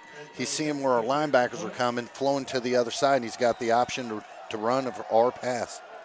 So Mitchell Renfro missed an extra point earlier, but he pops this one through with his left foot there. So Jasper 13, North 13 with 11-12 to go here in the fourth on 18 WJTS. So North goes 75 yards on their drive, finished with a 7-yard touchdown run by their quarterback, Ethan Brody. 13-13, the Wildcats in a slug match tonight. You know, Craig, this has kind of got the feel of who's got the ball last type game. All right, so they kick it away. It's going to be Bear from the 8-yard line. Now he's trying to run east to west. If he can get around the man, but the flag flies there. He's able to get away from one guy at the 30. He's still on his feet and gets across the 40 to about the 43, but penalty flag rests right there at the 26-yard line. Yeah, if they're calling what I think I've seen over there, it's not going to be a good result for the black and gold. Great effort, good fight.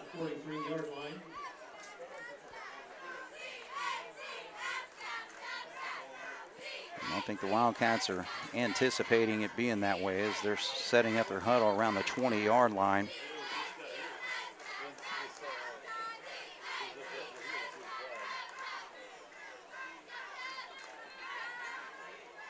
So we got a hold against the Wildcats, and they'll march it from that 28 spot. So Jasper's going to have tough field position to start this drive.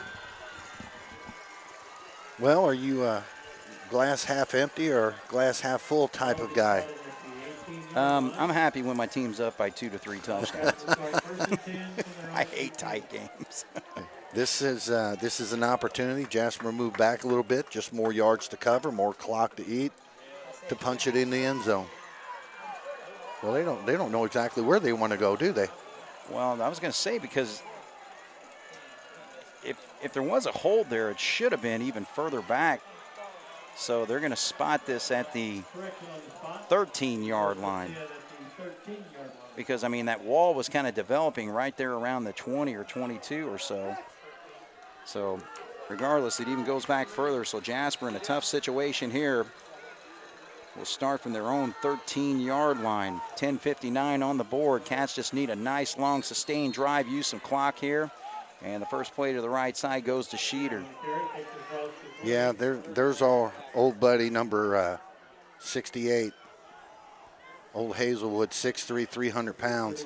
Did a nice job of rolling down and diving into Schneider's legs.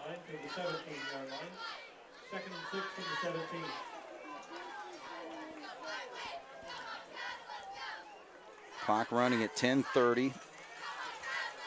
Even football game at 13. Second down and 6. Schneider. There we go. Just what we need. You know, again, we're talking about it being a slug match. I wouldn't want anybody else slugging for the Wildcats other than number 30. And he gets a nice run all the way for the first down, all the way to the 24-yard line. You know what North has been doing is they've been taking 59, Davis, who's 5'11", 285, and 68 Hazelwood, 300, and they've been switching them. That one of them, they're playing right tackle one time, they're playing left tackle the other time. Mix it up, let Grant Youngs go out there and see different setups. Schneider off tackle this time. And he actually this time drags Hazelwood a long way. So again, that just shows his strength because again, you mentioned the size of Hazelwood. And he has just been a handful for the Wildcats defensively all night, but he earned every bit of those 5 yards. Absolutely he did. Now one thing that I am noticing is we are getting, you know, to the 9-minute mark of this fourth quarter. I'm starting to see the big dudes for North start to put their hands on their hips, which means they're getting a little bit winded. So the Cats just have to continue to slug it out. Schneider stays in the backfield. They stunted. Here goes Grant Young. He sees an opening. Good job there. He may have the first down yardage real close there. Yes, sir, Craig. That was a great job because they stunted right up the middle because Schneider was consistently successful 4 runs in a row, or 5, whatever it was. And Young did a good read, bounced it out, and got some yards. All right, they haven't made a call yet on. He's just shy of the 34, and that's about where the marker is. That's real close. They're letting the play clock run down. They haven't even. Well, they won't throw a flag on this. All right, they're actually going to call for a measurement here. Yeah, it took quite a bit of time. If Jasper can get a nice long drive here, this would be to our benefit because they ran off an extra 25 seconds or more. But the one thing I don't like about this, and them dragging their feet to make a decision on whether they're going to measure or not, you let the big fellas for North, you know, get some air. Yeah, I agree.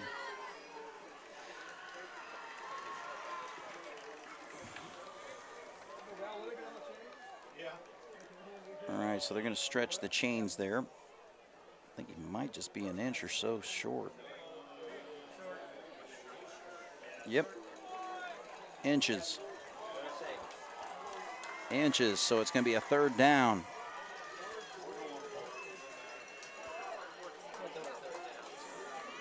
Well, they took Davis out, the 285 guy, and they replaced him with number 52 Hat, and he comes in at 265. So they're not losing much. No, they don't. Yeah, Zane Hat, 6'1", 265. He's a senior on this football team. Well, that's a whole lot of beef on that defensive line. All right, so the play clock starts. Here we go. 3rd and inches. Main thing here, you just don't want to jump or anything like that. You just need a simple yard, guys. Let's go. Schneider gets it. First down. Just like that. So a 2-yard pickup on the play. Advance that football to the 36-yard line. 1st and 10. Nicely done. But once again, we're talking about Schneider and his size. He got hit a half yard behind the line. He falls forward. That's at least 3 yards. Right. All right, so the Cats stick with this tight formation here. 2 wingbacks and bring a man in motion. Now they're going to run that counter. It's worked all night. Gieser with a big run. If he can get to the outside. I'm sorry, no, that's Ewing. Ewing, can he outrace everybody? He's going to take it all the way in for the touchdown. Number 13, Cooper Ewing with the second score of the night. This one goes for 64 yards, and the Cats have the lead again, 19-13. We've been seeing what North's been doing. Coach Lewis has been patient, and then he sprung it on. He just let them keep flowing, and I tell you what, Ewing and Giesler, on those counters, they have been on fire tonight. Getting through the line, bouncing it to the outside, and just using downright speed, because they had speed chasing, and he just ran away from it. Absolutely outran him there. So Cooper Ewing, 2 big scores tonight. 38 yards, now 64 yards, and the extra point is true. So Jasper 20, North 13, 8:07 to go here in the fourth. Here on 18 WJTS. He's made tonight. Then the senior Cooper Ewing, number 13. 38-yard touchdown, now a 64-yard touchdown. What'd you see on that play there? What I seen in the movie Back to the Future when the DeLorean went and you had seen all the flames behind the wheels. That was some juice right there, baby. Well, again, ran that counter play to perfection. Both of them coming at very important times of this football game. As much as that fired up our fan base, fired up our players, I don't know if that fired up anybody more than Coach Lewis, because he was out there with the specialty team right there, just really getting on and firing them up. Let's see if it pays dividends. All right, so Leonard, we could use the nice boot he had last time. He got some air underneath the football, but this one goes straight forward. And it's not going to go out of bounds, but the Cats right there. What a play there. Oh, man, Bear, number 20, Braylon Bear, the junior, just came exploding through there and tripped up the return man. That was actually number 20, and he's slowly getting off the field. So Bell just had nowhere to go. Once he fielded that football, he went straight down. So we need the defense really to go along with this fire. The special teams doing it, the offense now doing it. The defense just has got to get a stop here, Bob. You have made mention so many times tonight how close Bear, how close Albrand, how close Giesler, how close and Atkins has been from picking that ball off. Boy, I tell you what, this would be a great time not to be close anymore. Yeah, because really the turnovers have not come into play for really either team tonight, other than you want to call an onside kick a turnover, but not necessarily. Actually, Gieser's going to have to come. I'm sorry, Schneider's going to have to come out. So Peter will take his spot. Must have some blood or something on his hand there.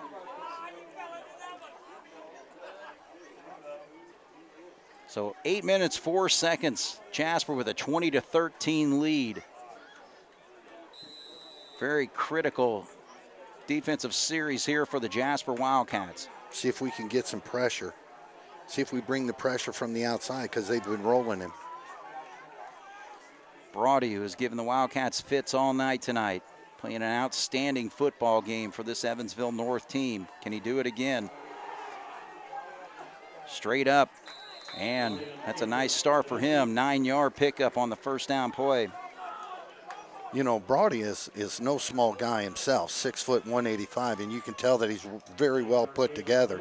But as I've talked about with Jasper and being very decisive in their moves this year, he's not waiting around. He's making the decision, and he's going.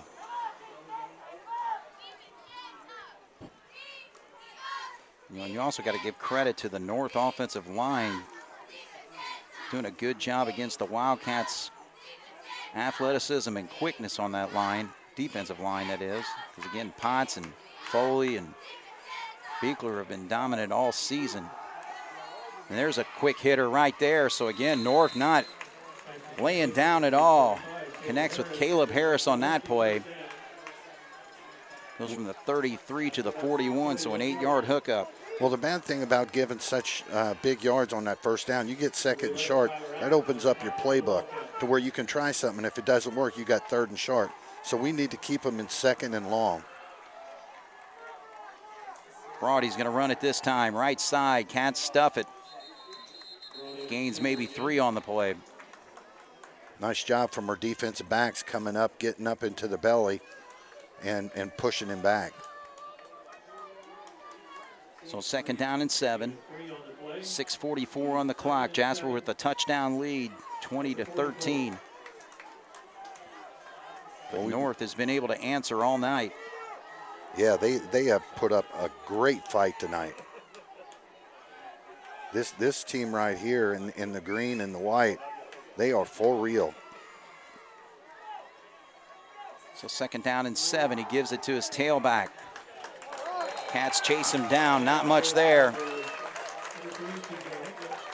See Barron on the stop. So no gain on the play for number 3, TJ Hankins. You know, Bear and Atkins tonight, when they've come up and they've made plays, they have put every ounce of energy into hitting the guy to let him know that they're there next time he comes around. Now, we talked about getting in second and short, or second and long. Now we've got him in 3rd and long. Jasper set up perfectly here as long as they stay down and make the play. Well, the safety's making a shift there, anticipating the home run ball here. But instead, they run a play there. Good job by Peter to pick that up. Or is that Kabrick? No, Kabrick did. So he was able to connect with TJ Hankins, and Kabrick was right there. Well, this was North. You know, if they can get away and get the first down, great.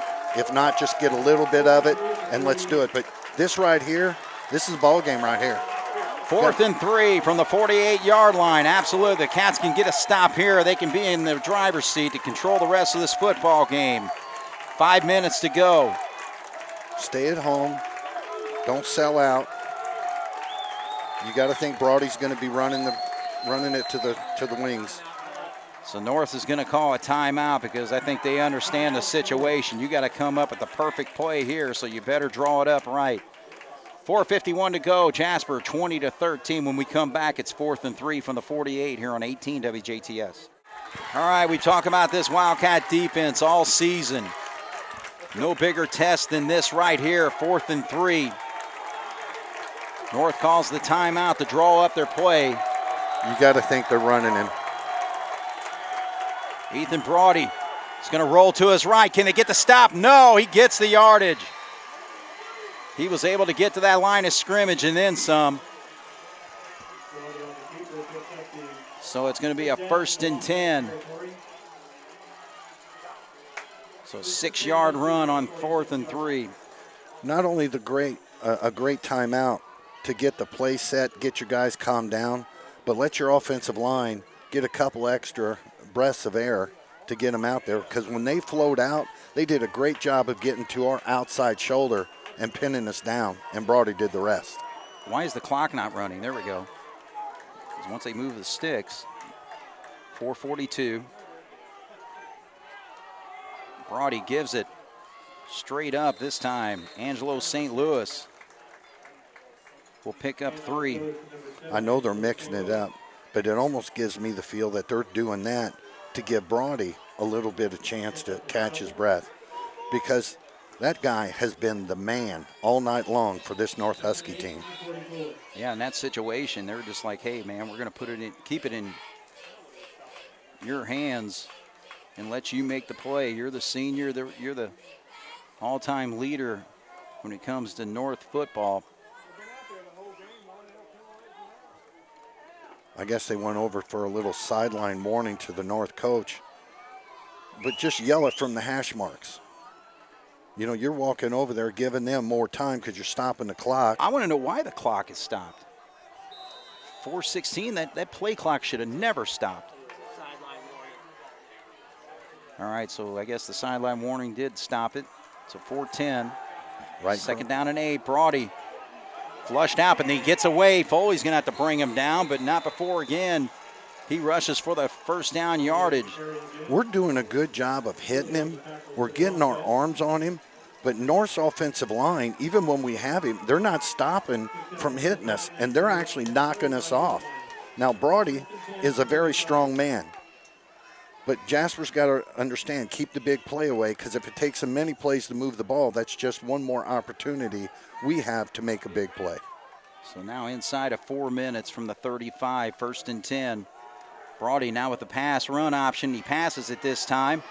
And number 8 was able to elude one tackle there and then runs out of bounds. That's Jalen Mitchell. So he's going to pick up about 6 on that play. Did a nice job of putting his stiff arm up on the upper face mask of Albrand just to keep him out. And Albrand was lunging at the time, so when he didn't wrap him up, good thing our pursuit was there or he had sidelines.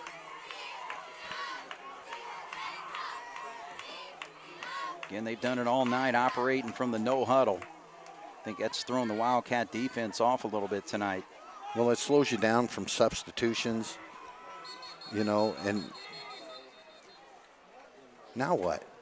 We got another stop and play. I have no idea what this is about. Oh, actually, he's making a player go out.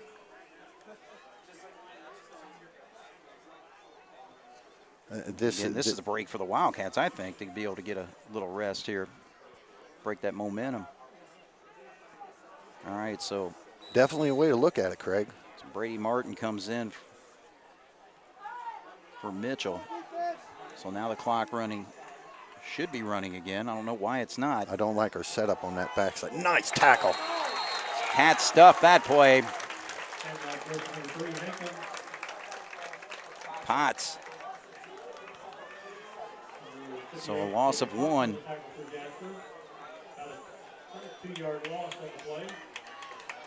So that's going to push it back to the 32-yard line. So a 3rd down and 7. This is going to be huge here for the Cats to absolutely not give them much to make it a 4th and short. 3:11 on the clock. Going deep. Rolling right. Going deep. Still looking downfield. He's directing. And is that picked off? Yes! What an absolutely outstanding play by Bear. You darn right it was. Oh, my goodness. That's his 4th interception on the season. 3 of them have gone back for touchdowns. But I tell you what, that was a game saver there. Braylon Bear towing the sidelines, Bob. You know, doing what we do, it's always nice to say, hey, watch out for the counter, watch out for this, watch out for that. And then that play actually happens. You have been saying all night, we are so close, we are so close. And it took us this long, but Bear not only doing the break on the ball, he had to plant his toes. And the official was right there. Outstanding play, and you were right on the money, almost like you seen it coming. Well, the game ain't over yet. 2:58 on the clock, 20-13. Jasper is going to have to operate from the 12-yard line. Well, I believe they have 2 timeouts left, a couple of first downs. This game's over. All right, but that's not a good start there. So the Wildcats with a false start.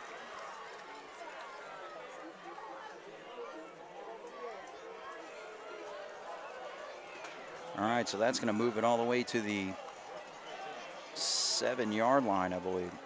You know, I think the officials have made more calls here, it seems like, in the last 10, 12 minutes than they've made the whole game. Right. I'm not saying it's not a violation, because if they twitch down there from our angle, we can't see it. But boy, oh boy, oh boy. You know, Jasper's we got to get to at least 3rd and short. We got to get 3rd and 4th in. So what do we do with these first 2 plays? Do a counter play. Why not? There we go. Ewing. So gives us a little bit more breathing room. They're actually, no, Geeser this time. But still, they ran that counter. And he picks up 7. My friend, you have been on fire tonight. It's almost like you got a playbook stuck underneath all your stat sheets. Well, it's been working. Yeah, I'm with you. I'm with you. So 2nd down and 8. Clock running. 2:28, 2:27. North not making the stop just yet. They want to see where they go right here on this second down play. They make a stop here. I'm sure we'll see a stoppage. Schneider on the right side, not much there. North's got to burn a timeout. Cale Johnson makes a stop there, and North does call the timeout there. So 2:10 on the clock. We'll take a break. 20-13. Jasper leads and has the football here on 18 WJTS. All right, so the Jasper Wildcats with 2:10 facing a third down and 5, maybe 6. They need to get to the 22-yard line. Nice spot for Foley. Young actually is going to roll out. He's got the yardage. Yes, sir. Beautiful play. Beautiful. Absolutely. Again, I would say that was probably a run-pass option, but he just saw the opening right away. Perfect read, and he gets the first down. What Grant Young has done all year has been decisive in his moves. And when he took that ball, he turned on the afterjets, and he got there, and they've used their timeouts. Jasper should be able to milk this thing. So on a 3rd and 5, Grant Young with a big run, 10 yards there. Now the Cats in the driver's seat with 1:47 to go. Hang on to this football. You almost got to think Schneider. Schneider, you're exactly right. 1, 2, That's their 3, last 4. time out, isn't it? Yes. Yep. 4 guys on Schneider, and he still got 4 yards.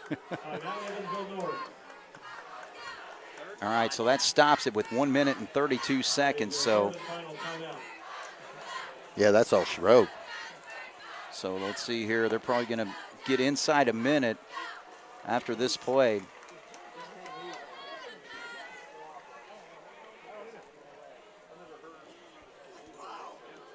All right, so let's take a break here. 20-13, Jasper leads with 1:32 to go here on 18 WJTS.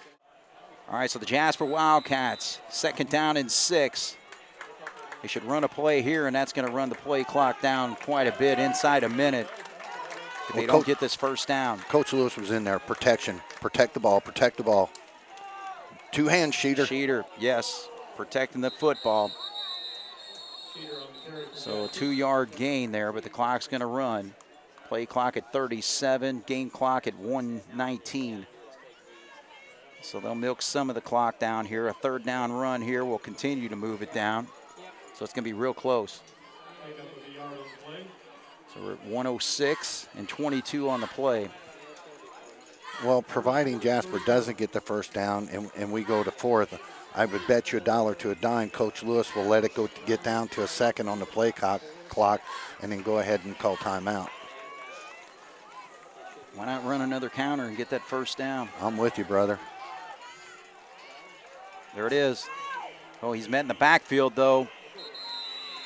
So he's going to basically no gain on the play, but that will run it out. So North cannot stop it. There's a 1-second differential, and the 1 second is ahead on the game clock over the play clock. So Jasper was able to run that play long enough, and they are going to win this football game. Man, what a battle, what a heavyweight title fight we saw tonight. My hats go off to Evansville North, an outstanding football team. Couldn't have described it better. Coach threw everything but the kitchen sink at Jasper. The big question that stood unanswered was answered tonight. If Jasper's in a tussle, can they finish? And they can finish. That is just absolutely incredible. I couldn't be happier with these guys. That locks up the SIAC for them. You know, let's finish out the undefeated season next week. But as far as the effort tonight, boy, they showed heart. And a lot of these people, unlike going into halftime, they're leaving the game smiling.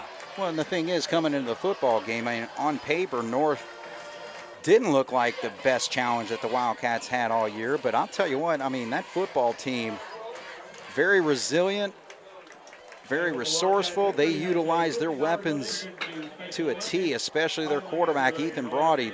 2 years in a row, he has given the Wildcats fits, but Cats are just doing just enough to hold off Evansville North in the 2 times they faced them so far. Well, the coaching game plan was just tremendous. Getting down, letting Jasper get set up, and then they would pop up. A lot of times you see it in college and pros. They look to the sideline. If they see an adjustment, they make an adjustment. But Brody, boy, I tell you what, if we see a better player than him this year, I look forward to seeing that guy because he was the man tonight. Well, and the thing is, I mean, we faced some quarterbacks with big passing numbers, but I'll tell you what, pound for pound, he's the best quarterback in the conference that we've seen. Yeah, it's hard to argue that, and you rarely see a quarterback when he runs dish out the punishment that he has dished out. When he got to that second row and he got up into our defensive backs, I'll give our defensive backs credit, sticking their nose up in there and doing what they needed to do. Yeah. But he was looking to run over somebody. No, he was. And because he had so much success from the outside, we seen what happened when he started doing that RPO and our guys would suck up. He just right over their head or just launch it downfield. And playing the whole game with a cast on his left hand. I mean, unbelievable. Obviously he's been dealing, I don't know if his arm's broken or what the deal is, but he's been playing like that pretty well the whole season. I think he missed one game earlier this season, but again, just very impressed with him all night tonight. People I've heard during halftime make comment, we're just so flat tonight, over this, over that. A lot of that has to do with what the opponent brings to the table. But I couldn't be prouder of these Jasper Wildcats. Coaches made good adjustments at halftime, changed a few things up. And to look over after when that game they turned around, they seen the clock was going to run out. The way they dropped their heads, boy, those guys are feeling really tough, but they gave a valiant effort. No doubt about it. But again, let's just talk about this Wildcat football team. Again, faced a really tough test tonight. Offense, when we needed scores, we got scores, and we had nice drives and huge plays. My goodness. Cooper Ewing, unbelievable tonight in his counter runs, rushing for 2 touchdowns, 38 yards in the third quarter, and then 64 yards on that final one at 8:07 to go in the fourth. And then the Wildcat defense doing a great job coming up with a humongous interception, a sideline tap over there by Braylon Bear. But, again, just on that particular play, Brody, even though most of the night, whenever he needed the yardage in situations, he was able to get it. But in that one, we basically kept him rolling out. And, he had to try to make some direction to his receiver downfield. And when he made that attempt there, Braylon Bear was just right there to make the play. So the pressure was there. So an outstanding job by the defense overall, but Bear came up with a big play. Great adjustment by Bear, but I'm with you. The defensive line, we had talked all year about these different quarterbacks. A lot of good quarterbacks in the SIAC. But the pressure that our guys get up there, North changed that up. They've seen these quarterbacks from Memorial and Wrights and Mater Dei drop straight back, and we were burying these guys 13, 15 yards down the field. Let's get our quarterback out. He's fast enough. He's strong enough. If they roll out, we'll just continue him down the sidelines. But it was exactly what you said. Because of the down was what it was, he had to throw the ball. Right. And they stretched him all the way out. First time we've really done it that well the whole night.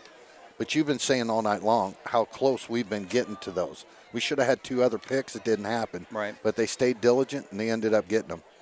All right, so let's take a look at some numbers here. I mean, the Wildcat rushing attack, 40 carries for 233 yards. So they really poured it on, especially there in that second half with big running plays. So total offense, 47 plays for 298 yards, 65 yards passing on 4 of 7 for Grant Young. And they were led by Cooper Ewing, 4 carries, 111 yards, and 2 big touchdowns, including that big 64-yard run that made the difference in this football game. Ashton Schneider, again, had to really put the effort in tonight, 21 carries. I think that's his high all season. And he had to do that because Wallace, who was nursing an ankle injury, I believe, earlier, and so he pretty well had to call it a night early on in this football game. Grant Young, 8 carries for 23 net yards, and Ian Geisler, 4 carries for 16. But, tell you what, I'm breathing a little bit better, but, man, all in all, just a great win for the Jasper Wildcats. We needed it. We absolutely needed it. I don't want to sound arrogant or anything, but things have been coming pretty easy for us. Yeah, you have mentioned some of these other games being tight, but we had something happen, whether it was pick sixes, whether it was penalties, whether the other teams gave us an opportunity and we took advantage. And the final score, we just opened up. You know, North took us all the way down. Running that counter, it's a long play developing. Great call by the coaches. Like you said, they stretched it out just far enough to where the play clock had more time on it than the game clock, and we were able to run it out.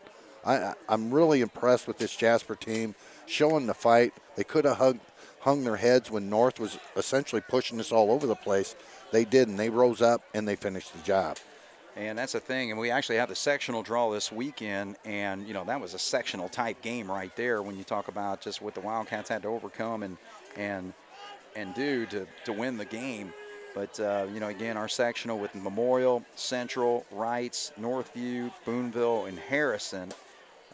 You know, Harrison's 1-6, Boonville's 1-5, but Northview, they always have good football teams. They're 5-1 coming into tonight. Wrights, you know, let's say we have to go down to the Wrights Bowl and play there. You never know what type of Wrights team might show up if that situation comes up. Central, I know that we took care of them the first time around, but, you know, they had a big win last week, and Memorial was just playing really good football going into tonight's action is 6-1. Everybody that I've talked to, and I'm actually going to even throw myself into this conversation, believes it's going to end up at some point being Jasper and Memorial. Right. And you know Memorial, with all those starters, is just chomping at the bit. Oh, they are. But I want to take a moment here. David Eckert is the super fan of Jasper sports, and all the seniors getting their picture taken with him. So great job for David to get that moment with the senior class, and a great classy move by the seniors to gather around him for that photo opportunity. But all right, well, Bob, it comes to Vincennes next week. We'll be on the road. Vincennes really struggling this year, 1-6. They've not had a good start to the move to the Southern Indiana Athletic Conference in the game of football. And I wouldn't like anything better than for us to just pound things and finish things off and finish this conference season undefeated. Yeah, the best case scenario for Jasper, and to be quite honest, what I think really needs to happen, especially with seeing Wallace, you know, kind of pulled out of the game. I know he came into the game a little gimpy, is we need to get to Vincennes. And Vincennes will put up a fight. But we need to get there, and we need to get a good lead early, and we need to get some guys healthy. Right. Because depending on how that draw turns out, you know, there is a possibility we could be facing Wrights at Wrights or Memorial right off the bat. So we got to get some guys healthy and get them back out there, and then just go back to the way we have running through the SIAC. Right, and that's just one of those situations where next week let's just get things taken care of early. Let your JV finish the game out and get ready for the sectional. So again, for the seniors, Albrand, McGimsey, Winesapple, Ewing, Giesler, Wiseman, Cale Schmidt, Sheeter, Isaac Dave, Beekler, Owen Wiseman, Potts, Gus Heichelbeck, Sam Leonard, Connor Foley. Congratulations, guys, getting a big win on senior night. So for Bob Welp and for Jeremy Markos on the video, Jasper wins tonight 20-13 over a very good Evansville North football team. Good night, everybody.